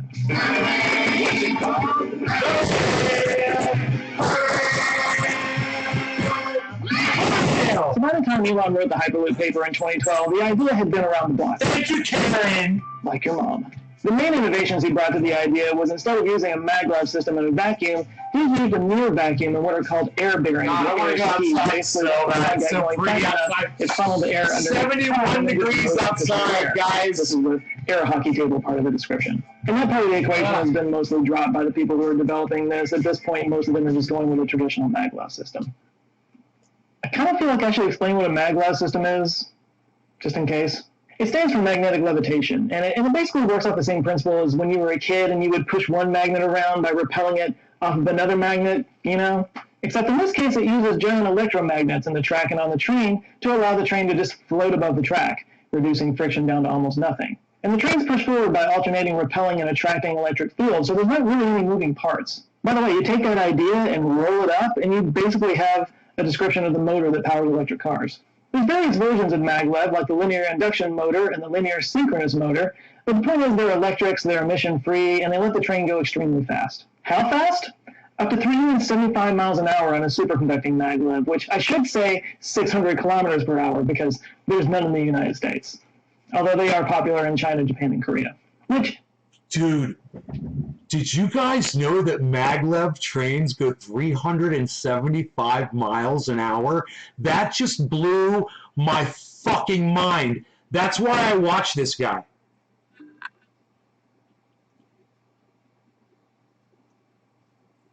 Dude, 375 miles an hour. I've gone 176 miles an hour on a fucking motorcycle. I can't imagine going 375 miles an hour on a fucking train. Holy shit, man. Dude, I wonder if my friend Cyber's ever been on those. I bet you fucking Hashbean has. Boo, by the way, because that could get from Dallas to Houston in 45 minutes. Boo. But if it goes this fast while still pushing through our atmosphere, just imagine how fast that could go in a vacuum. And that's basically what Hyperloop is. It's a maglev train in a vacuum tube. But if you want to talk celebrity billionaire entrepreneurs that are into Hyperloop, you shouldn't be looking at Elon Musk. You need to be looking at Richard Branson. Branson's company Virgin bought out the early startup Hyperloop One and began pursuing the concept under their new name, Virgin Hyperloop. Because, unlike Elon Musk, Virgin has nothing else going on. And Virgin actually has some deals going on right now, including one in India to connect Mumbai to Pune, I believe that's how it's pronounced. It's a 100-mile Hyperloop, and it's being funded by Saudi money. When a car is getting 2.5 second quarter mile, like the Tesla, what is it like? What is it? What's the crazy? Not 2.5 seconds. That's 0 to 60. When a car is getting 2.5 seconds 0 to 60, I wonder what the top speed of that vehicle is. Of the fastest car, it's got to be close to 200 miles an hour. It's 200 something. It's got to be over 200. Like a rocket car. Rocket cars probably go way fucking faster. Rocket cars probably go like, 1,000 miles an hour, some crazy shit.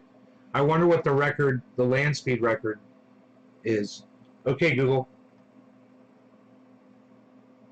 What is the land speed, high speed record?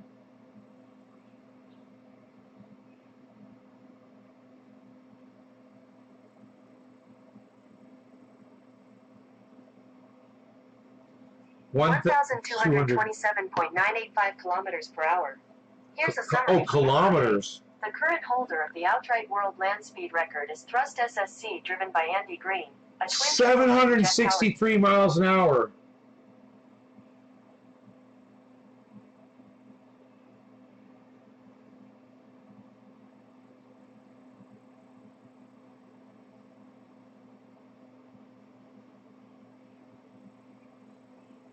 twin turbofan jet powered car. It was a 763.035 miles per hour to 1,227.985.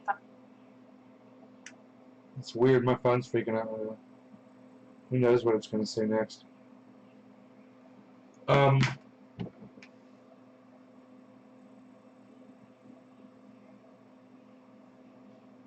letting flies in my house with the door open. It's so beautiful outside. I want to go outside, man. I'm going to miss you guys. I'm going to go out there and go look at the grow. And I will see you guys later. You guys take care. Love y'all. Thanks so much for watching. Hope you enjoyed the show. If you did, retweet this on Twitter, and then go on Twitter and retweet all my tweets right now. Those of you that are doing that, thank you so much. It's at CryptoCult420 and at Nays Garden on Twitter. Thanks. I'll see you guys over there. All right. Bye, y'all.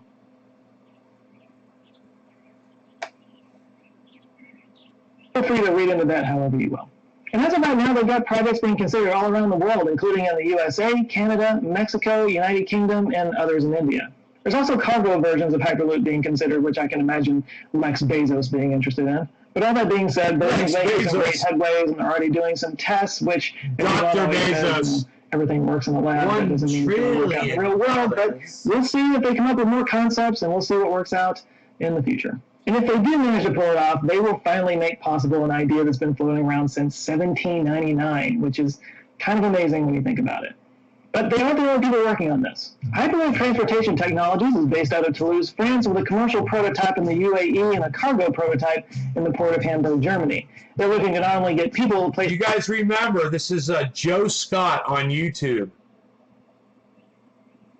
Make sure you subscribe to his channel, and make sure you click the bell for notifications, and go back and watch his old videos.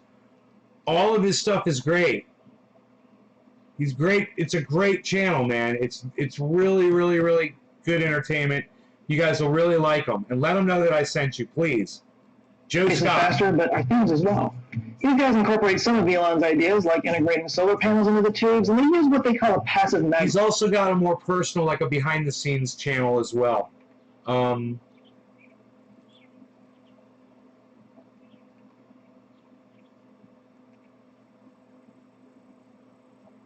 Ludicrous Future Podcast.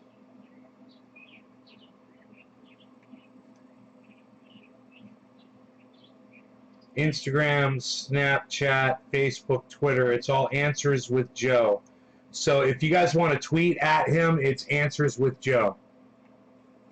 If you enjoyed his video, you could tweet at him and let him know that that at CryptoCult420 sent you over there.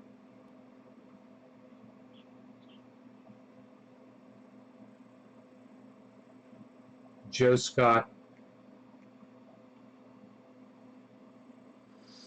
So he doesn't have a link to his other channel there, but if he did, I'd promote that as well. But I watch this channel religiously. I mean, I watch it all the time. Not everything that he talks about is stuff that necessarily interests me, but I'm telling you, it's great information. It's put together really well. Magnet system. It uses a magnet arrangement called the Halbach array to make them stronger. That, combined with some other proprietary. This video is called "What's Happening and Not Happening with Hyperloop Answers with Joe." Okay, a direct link to this video in the chat, and in the chat as well. If you, here is a copy of the title, which you can always just search the title on YouTube to find the video. What's happening, and in parentheses, and not happening, and then outside parentheses, with Hyperloop, then a straight line, then it says Answers with Joe. That's the title. All right, you guys? Tech they called InductTrack. One of the bigger projects in the works is the Chicago, Cleveland, and Pittsburgh route, and they've done some tests and determined that a Hyperloop would have a net economic positive but this was their own analysis, so grain of salt. Transpod is one of the more sci-fi looking projects, but they're also way behind the last two. It uses a couple of propulsion methods, including an axial compressor at the front that diverts air out the back, and uses an ultra-high-speed contactless power transmission that they call quantum power. They also have a self-canting mechanism they call jet glide that allows it to easily rotate in tight curves. Like most of the Hyperloop tech, it's a low-pressure tunnel that allows for super fast speeds, up to 1,000 kilometers an hour. They seem to have a good team together, but they also seem to be lagging as they're not doing a full test by 2022-2023. Hard Hyperloop has some big plans. They want to create a 10,000-kilometer European Hyperloop network, and they've already built a fully functional test track with fully functional core Hyperloop systems installed, such as the levitation, propulsion, lane switch. Can you fucking believe all of this exists?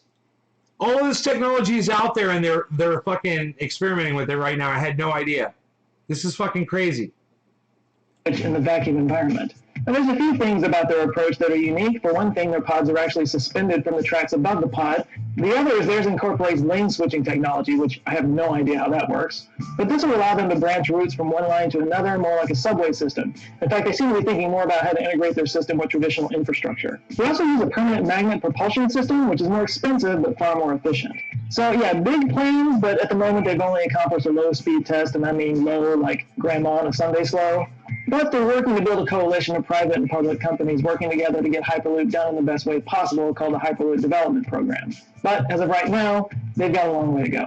Zeleros is similar in design to Transpod in that it uses an air compressor partly for propulsion. Their thing seems to be reducing the cost of the track itself by spacing the electromagnets out more and relying the air to do more of the work.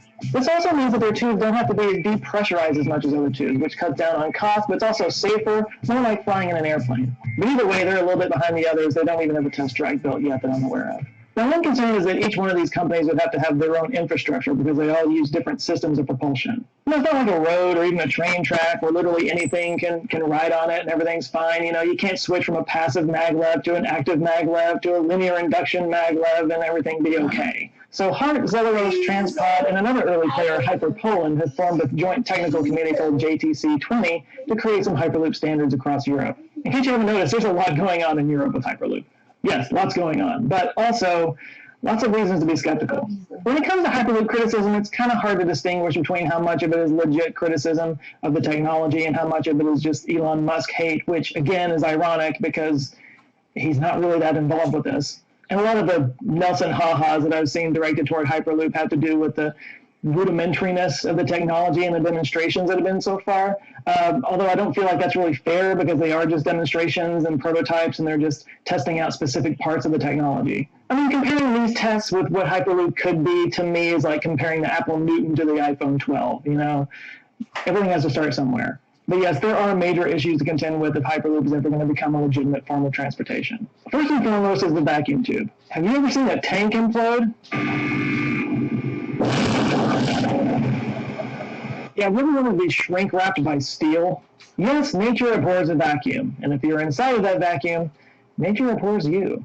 It's difficult to keep a freight tanker at vacuum pressure. Imagine hundreds of miles of tube. And then there's the temperature differentials between day and night that cause expansion and contraction, plus the shock waves of the train going through over and over again. Metal fatigue is definitely a thing. A lot of the criticisms I've heard about the Hyperloop involve the threat of terrorism, that somebody could take it down really easily. I mean, just shooting a bullet at it would completely take out a whole section of it. So that's valid, but I think even beyond that, it's just the structural challenges and wear and tear and maintenance over time. Not only would that become really expensive, but you just have to constantly stay on top of that to prevent some kind of disaster. Plus, keeping a vacuum pressure in such a large tube over a long period of time would take a lot of energy. I think that might actually remove any of the green arguments for Hyperloop. Now, there is an option that could help with that, and this will probably make the whole thing a little bit more confusing, but tunnels. Because along with Elon being brought up whenever Hyperloop is mentioned, I also see the Boring Company being brought up whenever Hyperloop is mentioned, as if the Boring Company was there to create tunnels for Hyperloop, which is not really the point. I mean, correct me if I'm wrong, but I've never really seen Elon say that one is made for the other. No, the Boring Company was always involved with just shuttling cars around in regular tubes. There's nothing vacuum pressured about them that I've ever seen, so they don't really have anything to do with each other. But that being said, tunnels being bored through solid rock might have more structural stability than a metal or fiberglass tube. So there is an opportunity there. And then there's the issue of speed for human travelers. We're talking about going 500 miles an hour, and trains do derail or detube, I guess. I mean, the astronauts on the space shuttle are traveling 17,000 miles an hour, but they're like hundreds of miles away from anything else. Now, of course, every time human transportation is leveled up in speed, there's been arguments that it's not safe because it's so much faster, and all those different transportation methods have been made safe, so maybe this is another example of that. And there are other problems like land rights. I mean, if you think it's easy to take over farmland, then you've never met a rancher who hates the system. So that's going to be a long and costly process, which is one of the reasons why a high-speed train has not taken off more in the United States. Now, many say that Hyperloops could just travel right alongside our existing, highway infrastructure, but the turns on the Hyperloop, because they're going so fast, are going to have to be so wide that's going to be practically impossible. And last, but probably most important, is the argument that when it all comes down to it, the economics just might not be there. Ultimately, you have to sell enough seats to make the whole venture profitable. And when it all comes down to it, these pods just don't carry as many people as, say, a plane or a train. Now, what we might see is cargo hyperloops for manufacturing and shipping hubs. If it's that much faster than airplanes, then that might actually be a feasible option. We could work out all the kinks in the cargo systems before we ever put people on there, and it would definitely increase confidence in potential human passengers in Hyperloop if we've been doing it with cargo for a while. And that's a good idea. And that might be kind of cool when you think about it. Those pneumatic tubes that I mentioned earlier about, at the banks and policies and stuff, like, that was kind of a thing back in the day. Buildings were built with these massive pneumatic tube systems so that somebody at the top floor could deliver a message down to the people at the bottom floor, the middle floors or whatever. I mean, it was like the internet of its day. Maybe that's how we'll move things around in the future. We'll bore tunnels throughout the country and just fling stuff around from one place to another underneath the surface. Fewer trucks on the road, fewer planes in the sky. All right, you guys, take care. I hope you guys. Not the worst idea. But I think for a lot of people, when it comes down to it, Hyperloop is just the next big thing. It's become this big